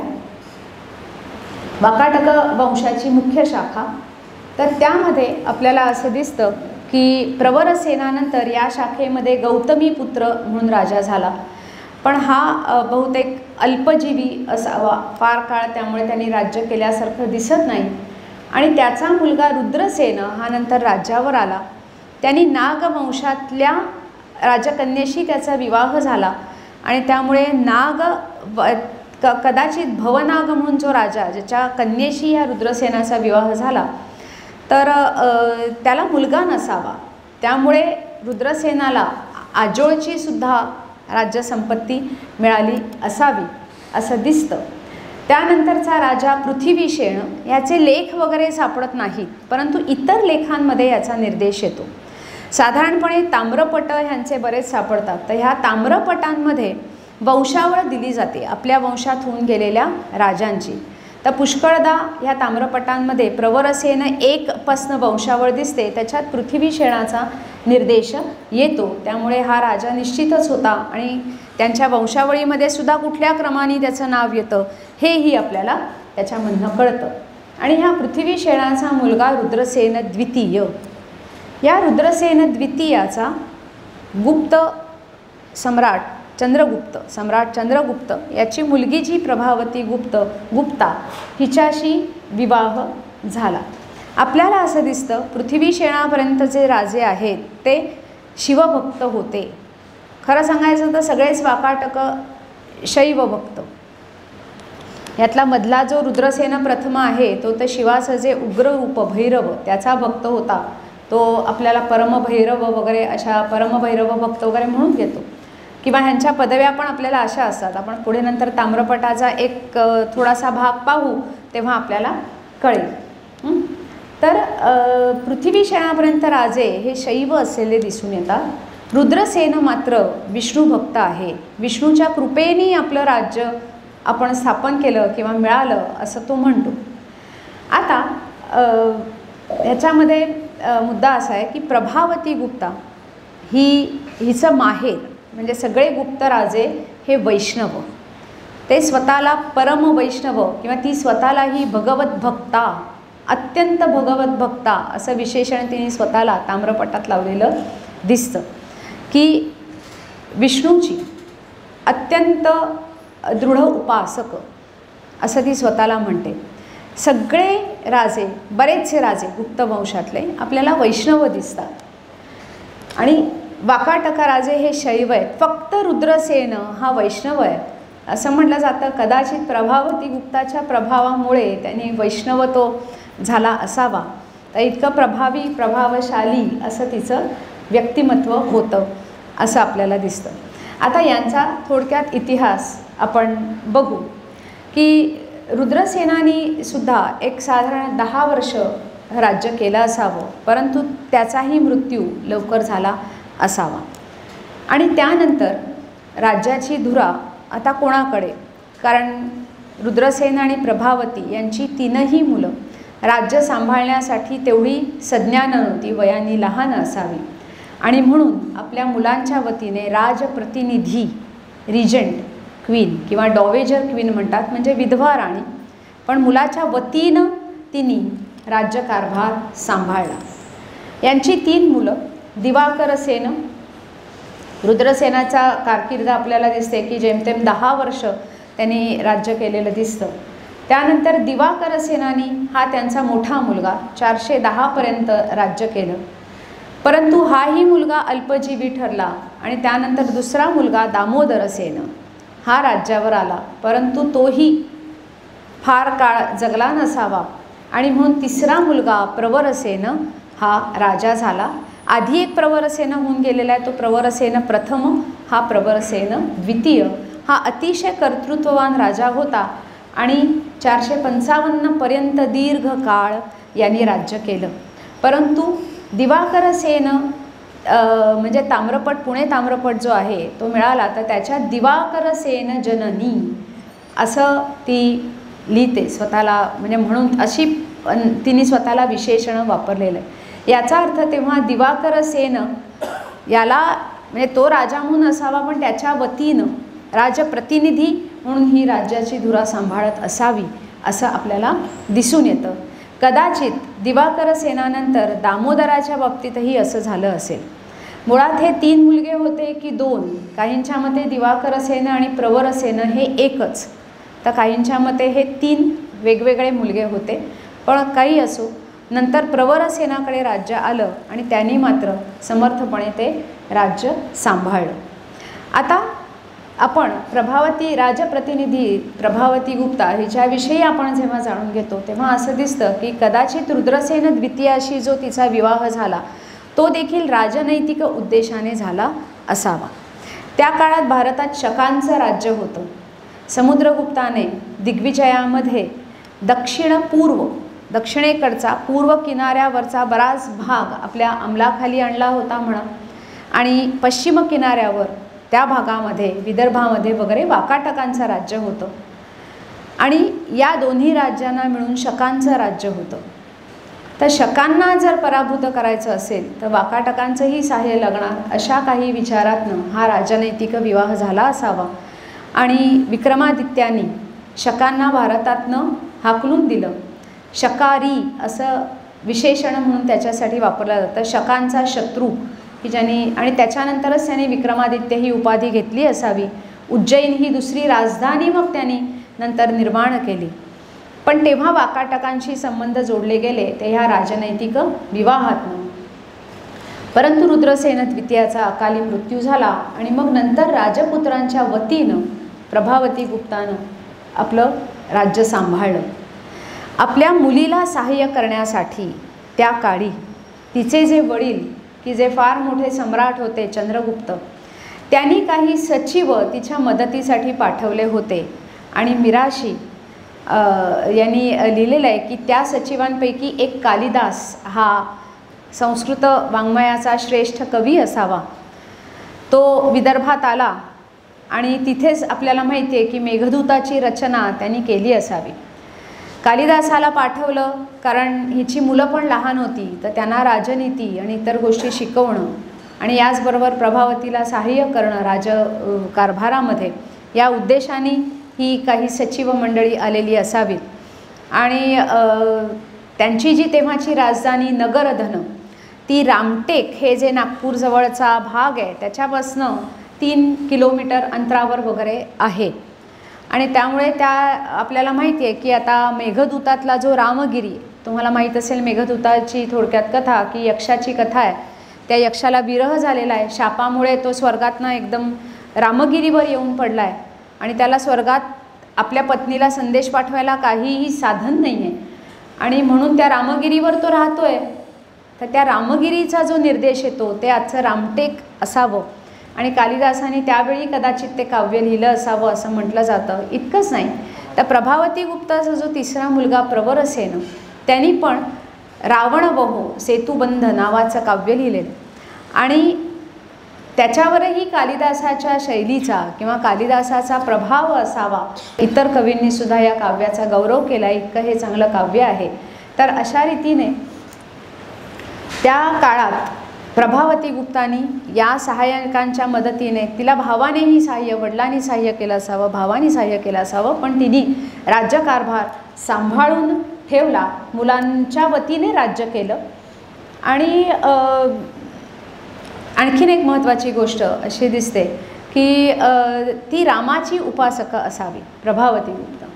तिचा जो ताम्रपट आहे तर त्याच्यामध्ये दान देताना प्रथम ती भगवंताच्या पायावर ते अर्पण करून मग दान देते आणि तिथे रामाचा निर्देश येतो. तर असं म्हटलं जातं की नंदीवर्धन ही राजधानी रामटेकच्या जवळ होती ती म्हणूनच, कारण तिथे रामाच्या पादुका आहेत आणि त्याचं दर्शन ती करत असावी, तिथे ती नित्य जात असावी. एवढंच नाही तर तिने दिलेली जी दानं आहेत ती पण नंदीवर्धन म्हणजे नगरधन जे आजचं आहे रामटेक जवळचं तिथून दिलेली आहेत. ही वैष्णव होती हे तर माहीतच आहे तिच्या विशेषणांवरनं, पण दिलेली दानं ही तिने कार्तिक शुद्ध द्वादशी म्हणजे आषाढी एकादशीनंतर पारणं फेडून त्यानंतर द्वादशीला दिलेली आहेत. साधारणपणे वैष्णव लोकांसाठी एकादशी आणि द्वादशी ह्या तिथी महत्त्वाच्या असतात. कार्तिक महिन्यातली द्वादशी तर खूपच महत्त्वाची आहे. आणखीन एक सहज जाताना निर्देश करावा असा वाटतो की कालिदासाच्या ह्या काव्यात जे मी मेघदूत म्हटलं त्यामध्ये सुद्धा त्या यक्षाला 1 वर्षासाठी शाप दिलेला आहे आणि शाप संपण्याचा दिवस ही प्रबोधिनी एकादशी म्हणजे कार्तिक एकादशी आहे. तर तिथेही त्याचा असा काही संबंध नाही, पण एक जाता जाता कोइन्सिडन्स म्हणून सांगावं असं वाटलं. तर अशा रीतीनं तिने दिलेली दानं ही तिकडचीच आहे. प्रभावती गुप्ताचे 3 ताम्रपट दिसतात. ह्या ताम्रपटांची जी नावं आहेत ते त्या त्या ठिकाणी सापडले म्हणून तशी नावं आहेत. पुणे ताम्रपट, रिद्धपुर आणि मिरेगाव ताम्रपट. त्यातला पुणे ताम्रपट जो आहे तो नगरकर नावाच्या एका व्यक्तींकडे सापडला. प्रथम तो एपिग्राफिका इंडिकामध्ये प्रकाशित झाला आणि मग मिराशींनी पुन्हा एकदा कॉर्पस इन्स्क्रिप्शन इंडिकॅरमच्या 5व्या खंडामध्ये की जो वाकाटक वंशासाठीचा सगळे बरेचसे ताम्रपट त्याच्यामध्ये आहेत, कारण प्रभावती गुप्ताचा जो मुलगा प्रवरसेन त्यांनी पण पुष्कळ ताम्रपट दिलेले आहेत. तर त्या सगळ्यांचं संकलन, त्याचं भाषांतर आणि वाकाटकांविषयीची माहिती आणि त्यांनी केलेलं संशोधन असं सगळं असलेला हा खंड खूप सुंदर आहे. तर त्याच्यामध्ये त्याने तो पुन्हा प्रकाशित केलेला आपल्याला दिसतो. हा तो ताम्रपट आहे. ताम्रपटाचे हे 2 पत्रे आहेत. या पत्र्यांच्या बाहेरच्या बाजूला काहीही मजकूर कोरलेला नाही, आतल्या बाजूला हा मजकूर कोरलेला आहे आणि मध्ये जे असं छिद्र दिसतं आहे तर तिथे लोखंडी कडीनी हे 2 पत्रे एकत्र बांधलेले असतात आणि त्या पत्र्यावर वर मोहोर आहे, मुद्रा आहे जी प्रभावती गुप्ताची आहे. तिथे ती काय म्हणते बघा, थोडं हे हलवता येईल, थोडं असं करता येईल, वाकाटक स्क्रीन थोडंसं नाही बघतो. वाकाटक ललामस्य क्रमप्राप्त नृपश्रियः जनन्या युवराजस्य शासनम रिपुशासनम. ही मुद्राच इतकं काही बोलते. ती काय म्हणते, वाकाटक ललामस्य, वाकाटकांना ललामभूत झालेल्या, क्रमप्राप्त नृपश्रियः, ज्यांना वारसा हक्काने हे राज्य मिळालेलं आहे अशा जननी, म्हणजे तो तिचा स्वतःचा निर्देश आहे कारण तिची मुद्रा आहे, आणि युवराजाचं हे शासन रिपुशासनम म्हणजे शत्रूंचं पारिपत्य करणारं आहे असं तिच्या मुद्रेवर हे अक्षरं कोरवलेली आहेत. आता हे ताम्रपट जे आहेत ते संस्कृत आहेत. आपण मगाशी पाहिलं नागनिकेचा लेख प्राकृत होता. असं म्हणतात सातवाहनांच्या राजसभेत प्राकृतला महत्त्व होतं. तर गुप्तांनी संस्कृत ही ऑफिशियल भाषा, राजकीय भाषा म्हणून स्वीकारली. वाकाटकांनीही ती स्वीकारलेली दिसते आणि त्याहीपेक्षा प्रभावती गुप्तावर आपल्या माहेरच्या सगळ्या राजांचा खूप प्रभाव आहे आणि तिथल्या परंपरांचा, आणि त्यामुळे असेल. आणि प्रवरसेनाचे वगैरे बाकीच्यांचेही ताम्रपट हे संस्कृतमध्येच आहेत. आता इथेही आपल्याला दिसतं, पहिले 2 शब्द गेले की जितम भगवता, इथे भगवत हा निर्देश आहे. तर महाभारतात पण असा उल्लेख येतो की सात्वत नारायणीय धर्माविषयी ऐकल्यानंतर युधिष्ठिर म्हणतो जितम भगवता. तर हा निर्देश आहे तो वैष्णवा याच्यावरचा कळतो. पुढे नंदीवर्धनाचा निर्देश आहे बघा, की नंदीवर्धनाहून हे दान दिलं जात आहे. म्हणजे तिची जी काही राजधानीचं त्यावेळेचं जे ठिकाण आहे त्याचा हा निर्देश आहे. आणि मग पुढे आपल्याला एक वैशिष्ट्यपूर्ण गोष्ट अशी दिसते की जी प्रभावती गुप्ताच्या ताम्रपटात, ह्या वाकाटकांचे जे सगळे ताम्रपट आहेत त्यामध्ये प्रभावती गुप्ताच्या ताम्रपटात दिसते, ती म्हणजे तिने आपल्या माहेरची समग्र वंशावळ दिलेली आहे. म्हणजे आपल्या आईचं माहेरचं सुद्धा म्हणजे लाभ तिने इथे घेतलेला आहे. आणि आपलं धारण गोत्र हेही तिने सांगितलेलं आहे. या सगळ्यांसाठी तिने काही ना काहीतरी विशेषणं वापरलेली आहेत असं दिसतं बघा. तुम्हाला दिसेल 4थ्या ओळीत महाराजाधिराज समुद्रगुप्तस्य तस्य पुत्रः तत्पाद परिगृहीतः पृथिव्याम अप्रतिरथः. मगाशी पण हा शब्द होता बघा, बरोबर आहे ना. पृथ्वीवर ज्याचं साम्राज्य अप्रतिरथ आहे हां, तर अशा चंद्रगुप्ताचं तर तिने खूपच मोठं विशेषण चंद्रगुप्ताला वापरलेलं आहे की ज्यांनी 4ही समुद्राच्या पाण्यांना स्पर्श केलेला आहे. म्हणजे तिथपर्यंत त्याचं राज्य पसरलेलं आहे असं सांगायचं आहे. आणि मग त्या चंद्रगुप्ताची 7वी ओळ पाहिली तर त्याच्यात दिसतं चंद्रगुप्तस्य तस्य दुहिता. त्या चंद्रगुप्तांची मी मुलगी. तर आधीची सगळी वंशावळ ही गुप्तांची आहे. हिचाच पुत्र प्रवरसेन ह्याचा ताम्रपट पाहिला तर त्यामध्ये सगळी वंशावळ ही वाकाटकांची दिसते, ज्याची सुरुवात प्रवरसेन 1 पासून होते. तिथून ती वंशावळ सांगायला तो सुरुवात करतो आणि फक्त आपल्या आईचं नाव तिथे घेतो. बाकी गुप्तांच्या वंशावळीविषयी तो बोलत नाही. पण ही मात्र सगळी गुप्तांची वंशावळ सांगते. हां, इतकंच नाही तर आपल्या आईचा पण निर्देश करते. श्री महादेव्याम कुबेर नागायाम उत्पन्न, कुबेर नागेच्या पोटी जन्मलेली आहे हेही ती सांगते. आपण धारण गोत्री जे माहेरचं गोत्र आहे ते आपलं गोत्र आहे असं ती सांगते. आपलं नावही प्रभावती गुप्ता असंच तिचं नाव येतं. तर इतका माहेरचा अभिमान असलेली आणि आपल्या माहेरच्यांच्या कर्तृत्वाचे गोडवे आपल्या ताम्रपटातही जिनी गायले अशी ही राणी आहे. आणि मग 9व्या ओळीत बघा, वाकाटकाना महाराज श्री रुद्रसेनस्य अग्रमहिषी. वाकाटकांमधले जे अग्रसेन महाराज त्यांची म्हणजे त्यांची अग्रमहिषी आणि युवराज श्री दिवाकर सेन जननी. आणि युवराज दिवाकर सेनाची आई श्री प्रभावती गुप्ता. तेच नाव आपलं पहिलं ठेवलं आहे ते बघा. आणि मग पुढे ह्या ताम्रपटांची एक विशिष्ट पद्धतीने केलेली रचना दिसते की त्याच्या पुढे जे दान द्यायचं आहे ते ज्याला द्यायचं आहे त्या व्यक्तीविषयी पण सांगितलेलं असतं. हे दान आहे कोणाला दिलं आहे पुण्यात ताम्रपटातलं. म्हणजे सगळे ताम्रपट आपण नाही वाचू शकणार, पण हा एक ताम्रपट म्हणलं बघूया की त्याचं तुम्हाला कसा असे ताम्रपट. हे दानपत्र आहे, दान दिलेलं आहे. गाव चनालस्वामी नावाच्या एका व्यक्तीला हे गाव दिलेलं आहे. आणि त्याचं वर्णन करताना तोही भगवत भक्त आहे असं म्हटलेलं आहे. म्हणजे तो विष्णू भक्त आहे ही एक महत्त्वाची बाब आहे. ती जशी विष्णू भक्त आहे तसं तोही विष्णू भक्त आहे, जिला ती दान दिली जाणार आहे, ते दान दिलं जाणार आहे ते. तर अशा रीतीने त्याच्यानंतर दानाचं, ज्याला दान दिलं जातं त्याची वंशावळ, जे गाव दान द्यायचं आहे त्याचं नाव इतकंच नाही तर त्या गावाच्या भोवतीचे 4 दिशांची गावं सांगितली जातात की जेणेकरून नक्की कुठलं गाव आहे त्याची भौगोलिक लोकेशन हे निश्चित व्हावं, त्याच्याविषयी मतभेद होऊ नये. आणि मग त्या गावामध्ये पाळायचे जे विशेष नियम आहेत त्यांचा उल्लेख केला जातो. शेवटी हे दान केव्हा दिलं तर कार्तिक शुद्ध द्वादश्याम, कार्तिक शुद्ध द्वादशीला हे मी दान देत आहे असं सांगितलं जातं. तर साधारण ताम्रपटांचं स्वरूप हे असं आहे हे दिसून येतं. आणि मी आत्ता म्हटलं ते सगळे हे मुद्दे इथे आलेले आहेत.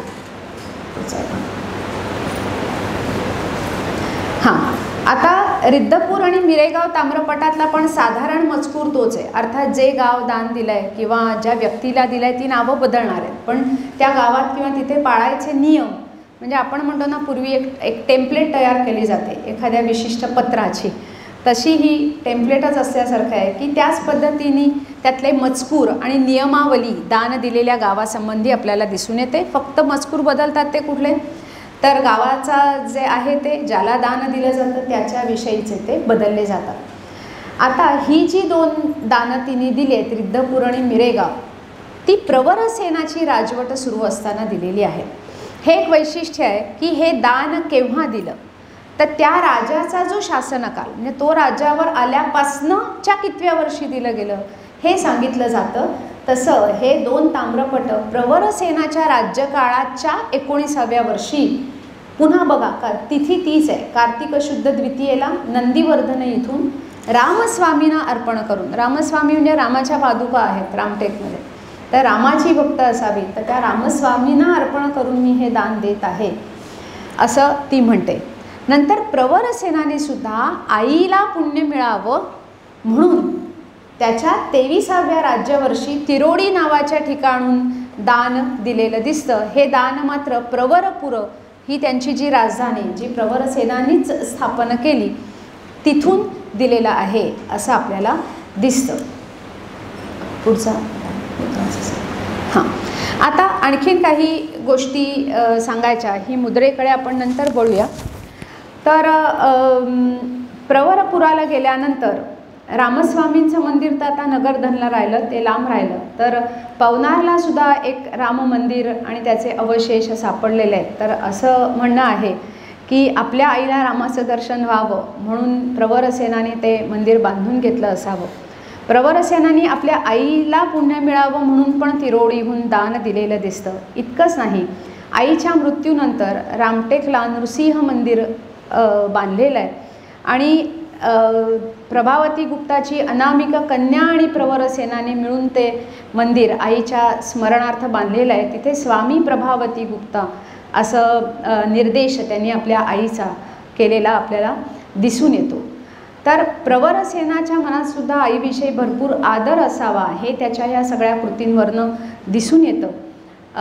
अर्थातच त्याला राज्यकारभारात आईने पुष्कळ मदत केली असणार. जेव्हा पतीच्या निधनानंतर राज्यकारभार बघायला लागला तेव्हा समस्या आल्या असणार, परंतु त्या सगळ्यांना तोंड देऊन खंबीरपणे उभी राहिलेली अशी ही राणी होती आणि अर्थातच तिचा आदर्श ह्या मुलाच्या मनात असणार ह्याविषयी वादच नाही. हे त्याच्या ह्या सगळ्या कृतींवरनं आपल्याला दिसून येतं. एक मात्र असं होतं की तिचं नाणं किंवा अशी काही गोष्ट सापडली नव्हती, पण 2-3 वर्षापूर्वी नागनिकेची मातीची मुद्रा जिथे ती असताना राजधानी होती नगरधन, आत्ताचं आणि पूर्वीचं नंदीवर्धन, तिथे सापडलेली आहे. प्रभावती श्रीप्रभा व असे शब्द त्याच्यावर आहेत असं दिसून येतं. तशीच प्रवरसेनाची ही मातीची मुद्रा सापडलेली आहे. हे नाणं नाही पण ही मुद्रा आहे. तर अशी ही राणी की जिचं पुन्हा कर्तृत्व तिनेच जे ताम्रपट दिलेत त्यावरनं दिसून येतं. त्याच्यातनं तिची पुन्हा राजकारण कुशलता, तिचं औदार्य, तिची जी मुद्रा आहे त्याच्यात ती म्हणते शासनम रिपुशासनम, तर शत्रूंचं वारिपत्य करणारं आमचं हे शासन आहे. तर त्याच्यावरनं तिचा आत्मविश्वास दिसतो. तिला आपल्या वडिलांचं भावाचं सहाय्य मिळालं हे आहेच, परंतु आपले 2 पुत्रही मरण पावले, परंतु ते सगळं सारून 3ऱ्या पुत्राला त्यांनी तितकं सक्षम केलं असावं की त्याच्या मनात आईविषयी इतका आदर आहे. तर अशी ही 4थ्या शतकात होऊन गेलेली जणू काही नागनिकेची काय म्हणू की पुढची प्रतिनिधीच वाटावी अशी ही महान राणी. ह्या दोघींविषयी बोलू असं म्हटल्यावर मला मुळात हा विषय घेताना त्या दोघींमध्ये खूप साम्य दिसलं आणि ती साम्य म्हणून आपल्यासमोर मांडावीशी वाटली की दोघींचाही वंश जन्म हा राजवंशात झालेला आहे. त्यानंतर दोघींचेही विवाह कदाचित राजनैतिक उद्देशाने झालेले असावे आणि त्याचा फायदा त्यांच्या सासरच्याही कुळांना मिळाला. या दोघीही राजकारण कुशल होत्या. दोघींवर एकाच प्रकारची समस्या म्हणूया किंवा परिस्थिती आली की पती मरण पावल्यानंतर काही काळ मुलं मोठी होईपर्यंत राज्याचा सांभाळ करण्याची जबाबदारी त्यांच्यावर आली आणि ती त्यांनी समर्थपणे चालवली. तिथेच त्यांचं कर्तृत्व थांबत नाही, तर त्यांनी लेख कोरवले आणि आपल्या राज्यवंशाविषयीच्या गौरवगाथा आपल्या लेखांमधनं नमूद करून ठेवल्या, की ज्यामुळे इतके वर्षांनंतर सुद्धा, इतक्या शतकानंतर त्या आजही आपल्यापर्यंत आल्या. दोघींनाही मातृकुलाचा सार्थ अभिमान होता. असं दिसतं की तिन्हीही आपल्या लेखात, समजा महारथी हे तिचे पिता असतील तर त्यांचं नाव तिथे कोरवलेलं आहे. त्यांच्या अंगीय कुलवर्धन असं व्यवस्थित त्यांच्या वंशासहित त्यांचं नाव आणि त्यांची विशेषणं वैशिष्ट्य सांगितली आहेत. प्रभावती गुप्ता तर पूर्ण वंशावळच देते, मुळी आपल्या माहेरची, आपल्या माहेरचंच नाव ठेवते, गोत्रही तेच सांगते. जो पंथ त्यांनी माहेरचा आहे तोच तिने स्वीकारला आहे, आल्यावरती शैव झालेली नाही असं आपल्याला दिसतं. या दोघींविषयी साहित्यात, पुराणात कुठेही संदर्भ नाहीत, परंतु त्यांनीच कोरवलेल्या लेखात अति नाही पण योग्य प्रमाणात त्यांची स्वतःची वैशिष्ट्य मात्र ठळकपणे उठून दिसतात. दोघींच्याही पुत्रांना मातेचा, त्यांच्या कर्तृत्वाचा अभिमान आहे. आणि आपल्या सगळ्यांसाठी अभिमानाची गोष्ट की या दोघी महाराष्ट्राच्या भूमीत राज्य करणाऱ्या स्त्रिया होत्या. ही महाराष्ट्रीय आपल्या मराठी लोकांसाठी विशेष अभिमानाची गोष्ट आहे. यांच्यातले भेद म्हणजे की ही जी राणी आहे पहिली अग्रमहिषी, तिचं पहिलं शतक काळ वेगळा आहे. ती वैदिक धर्मानुयायी दिसते.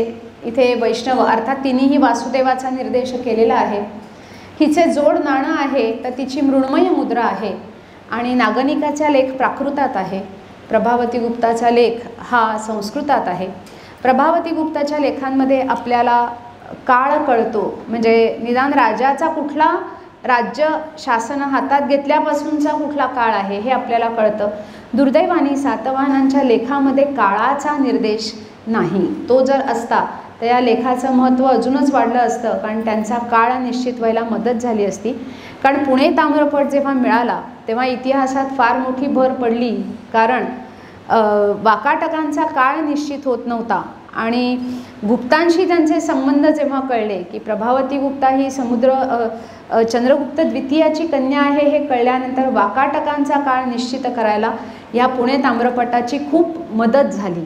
तर या दृष्टीने हे दोनही लेख आणि मुख्य म्हणजे ज्यांनी हे लेख कोरवून घेतले अशा ह्या दोन अग्रमहिषी, मी म्हटलं तसं की हे दोन्ही लेख, दोघींचे लेख हे त्यांच्या वंशाच्या, त्यांचे जे पती जे राजे होते त्या स्वतः, त्यांची मुलं, यांचं कर्तृत्व आपल्यापुढे अगदी थोडक्यात मांडतात. एक आणखी लक्षात घेतलं पाहिजे की या दोघींनी जे लेख कोरवलेत तर एकीचा लेख दगडावर आहे आणि दुसरीचा ताम्रपटावर आहे. थोडक्यात जे काही आहे ते सांगायचं आहे. सांगायला पुष्कळ कागद उपलब्ध नाही आहे, पण त्या थोडक्यातसुद्धा, अगदी थोडक्यात का होईना, पण त्यांनी आपल्या वंशाचा जो सार्थ अभिमान आहे तो प्रकट केलेला आहे. आणि म्हणून शौर्य, धैर्य, दातृत्व, राजकारण कुशलता ही बुद्धिमत्तेशिवाय येत नाही. बुद्धिमत्ता, धैर्यही लागतं त्याला असं. आणि धर्मानुरागी, दोन्हीही बघा धार्मिक वृत्तीच्या आहेत. ईश्वरापुढे नतमस्तक झालेल्या दोघी दिसतात. अशा ह्या आपल्या प्राचीन भारतीय इतिहासातल्या दोन लखलखत्या तारकांविषयी आपल्यापुढे सांगण्याचा अवसर ह्या दोन संस्थांनी मला दिला आणि तुम्ही शांतपणे हे सगळं ऐकून घेतलं त्याबद्दल तुमचे मनपूर्वक आभार. नमो नमः. सातवाहन आणि वाकाटक अशा दोन लागोपाठच्या अशा वंशांच्या मधल्या स्त्रिया खूप चांगल्या अर्थाने आपण, मला असं वाटतं, हा एक सातत्याने बोलताना आपल्याला कळत होतं. मला असं वाटलं की या दोन, तुम्ही हे ऑब्झर्व केलं की नाही माहिती, इतिहासकार म्हणून मी माझी नजर ही त्या लेखांमधलं जे नाही दिसत आहे ते शोधण्याचं असतं. त्याच्यात महत्वाचं म्हणजे दोघींचे स्वभाव दिसत होते. बघितलं तुम्ही, मुद्दाम जाता जाता फक्त पुस्ती देतोय लेखांमधलं, कारण आपल्याकडे इतिहासाच्या अभ्यासाच्या मध्ये एक नवीन महत्वाची जी गोष्ट आपण आणली पाहिजे, किंवा आता आमची जी ग्रंथरचना चालू आहे त्याच्यामध्ये आम्ही आणतो की सायकॉलॉजी, फिलॉसॉफी येते पण सायकॉलॉजी, कारण हे मानवशास्त्र आहे ना, मानवांचा इतिहास. त्यामुळे त्या माणसाचे स्वभाव पण या इतिहासाच्या मध्ये आपल्याला सापडतात का ते आपल्याला दाखवता येतात का. तर त्यानुसार आपल्याला या दोघांमध्ये एकीकडे खूपच सोशिकता, सात्विकता, किंबहुना आपल्याला ज्याला असं म्हणतो की शांतता, गंभीरता अशी आहे, आणि दुसरी जास्त त्याला म्हणूया की ॲग्रेसिव्ह, करारी, कर्तृत्व, सबल अशी स्वभावाची. हे मी मुद्दामून का दाखवतो, कारण त्यांच्या बोलण्यात जरी ते आलं नाही तरी त्यांच्यातनं ते अभिप्रेत होत होतं. कारण त्या ज्यावेळेला आपण वाचत होतो ते सगळे लेख किंवा त्याच्यामधला माहेरची अख्खी वंशावळ ज्यावेळेला जी बाई सांगते त्यावेळेला ती किती करारी असेल. मला असं वाटतं इथे भरपूर स्त्रियांनी याच्यावरचं भाष्य करू नये, पण गोष्ट तिची असल्या कारणाने आणि ती ही माहेरातून सासरकडे येते, त्याच्यामुळे ते माहेरचं सगळं घेऊन येते आणि सासरचा उद्धार करते. उमा म्हणे यांनी माझे जळाले माहेर आहे. बोलायला जरी सोपं असलं तरी देखील ते माहेर जे आहे ते शक्तिमान, वर्धमान, त्यानुसार सुद्धा आपण इथे बघितलं पाहिजे. एक तुम्हाला जाता जाता सांगतो, या दोन्हीही वंशांवरती गोष्ट तिचीचं पर्व झाल्यानंतर आपण कदाचित राजवंश जे आहे म्हणजे कालखंड, सातवाहन, वाकाटक, आदी, शिलाहार, कदंब असे अनेक जे राजवंश, चालुक्य, तर या सगळ्या वंशांवर सुद्धा आपण काही मालिका करायचं ठरवणार आहोत की ज्याच्यामध्ये तुम्हाला आपल्या प्राचीन राजांचा इतिहास मिळेल. कारण हे अभिमानाचे क्षण आहे. जसं आता त्यांच्या बोलण्यात झालं तेव्हा पण की महाराष्ट्र भूमीवरच्या पहिल्या 2 राण्या ज्या आहेत त्यांचा, की बाबा सर्व स्त्रियांना वाटलं पाहिजे ना की बाबा यार पुरुषांचं थोडी वैभव आहे, स्त्रियांनी सुद्धा अख्खचक्ख राज्य चालवलंय. एकीने राज्यकारभाराबरोबर ती दळणवळण, व्यापार, उद्दीम आणि दुसरीकडनं साम्राज्य सांभाळलंय. अशा दोघांचा फरक हा सुद्धा आपल्याला दिसतो. त्यामुळे या दोन्ही कर्तृत्वान स्त्रियांचं हे वैभव तिथे त्यांनी मांडलेलं आहे खूप छान शब्दामध्ये आणि पुराव्यासारखं. नामुलं लिख्यते किंचित, आम्ही काहीही पुराव्याशिवाय बोलणार नाही अशा पद्धतीने. जे माहीत नाही अतिशय कमी गोष्टींमधून भरपूर काही मांडायचा प्रयत्न इतिहास करतो, त्यातूनही ते मांडण्याचे कौशल्य असतात. मी पूजाताईंना विनंती करेन की त्यांनी आभार प्रदर्शन करून या कार्यक्रमाची सांगता करावी. आणि वैशालीताईंना मी एवढंच सांगेन की संस्कृत या विषयाच्या अभ्यासिका असल्या पण इतिहासाकडे जो माणूस कुठलाही, आणि मला हे सांगायचा अगदी अभिमान वाटतो कारण मी स्वतः LIC कॉमर्स शाखेतून आर्ट शाखेकडे आलेलं शिक्षण. त्यामुळे तुम्ही काय करता, कुठला अभ्यास आयुष्यभर करता, याच्यापेक्षा ज्या दिवशी तुम्हाला इतिहासाच्या दालनात तुम्ही येणं केल्या प्रकारे घुसता त्या दिवशी तुम्ही इतिहास अभ्यासकच होता. कारण या सगळ्या भाषांचे अभ्यास असा, समाजशास्त्राचे अभ्यास असा, विज्ञानाचे असा, हे सगळे भूमीचे, मानवांचे इतिहासच आहेत. आणि त्यामुळे इतिहास अभ्यासकांच्या व्याख्येमध्ये ते बसता. आपणही या दालनामध्ये भरपूर काम केलंय आणि आता याच्यानंतर कराल याच्यावर मला खात्री वाटते.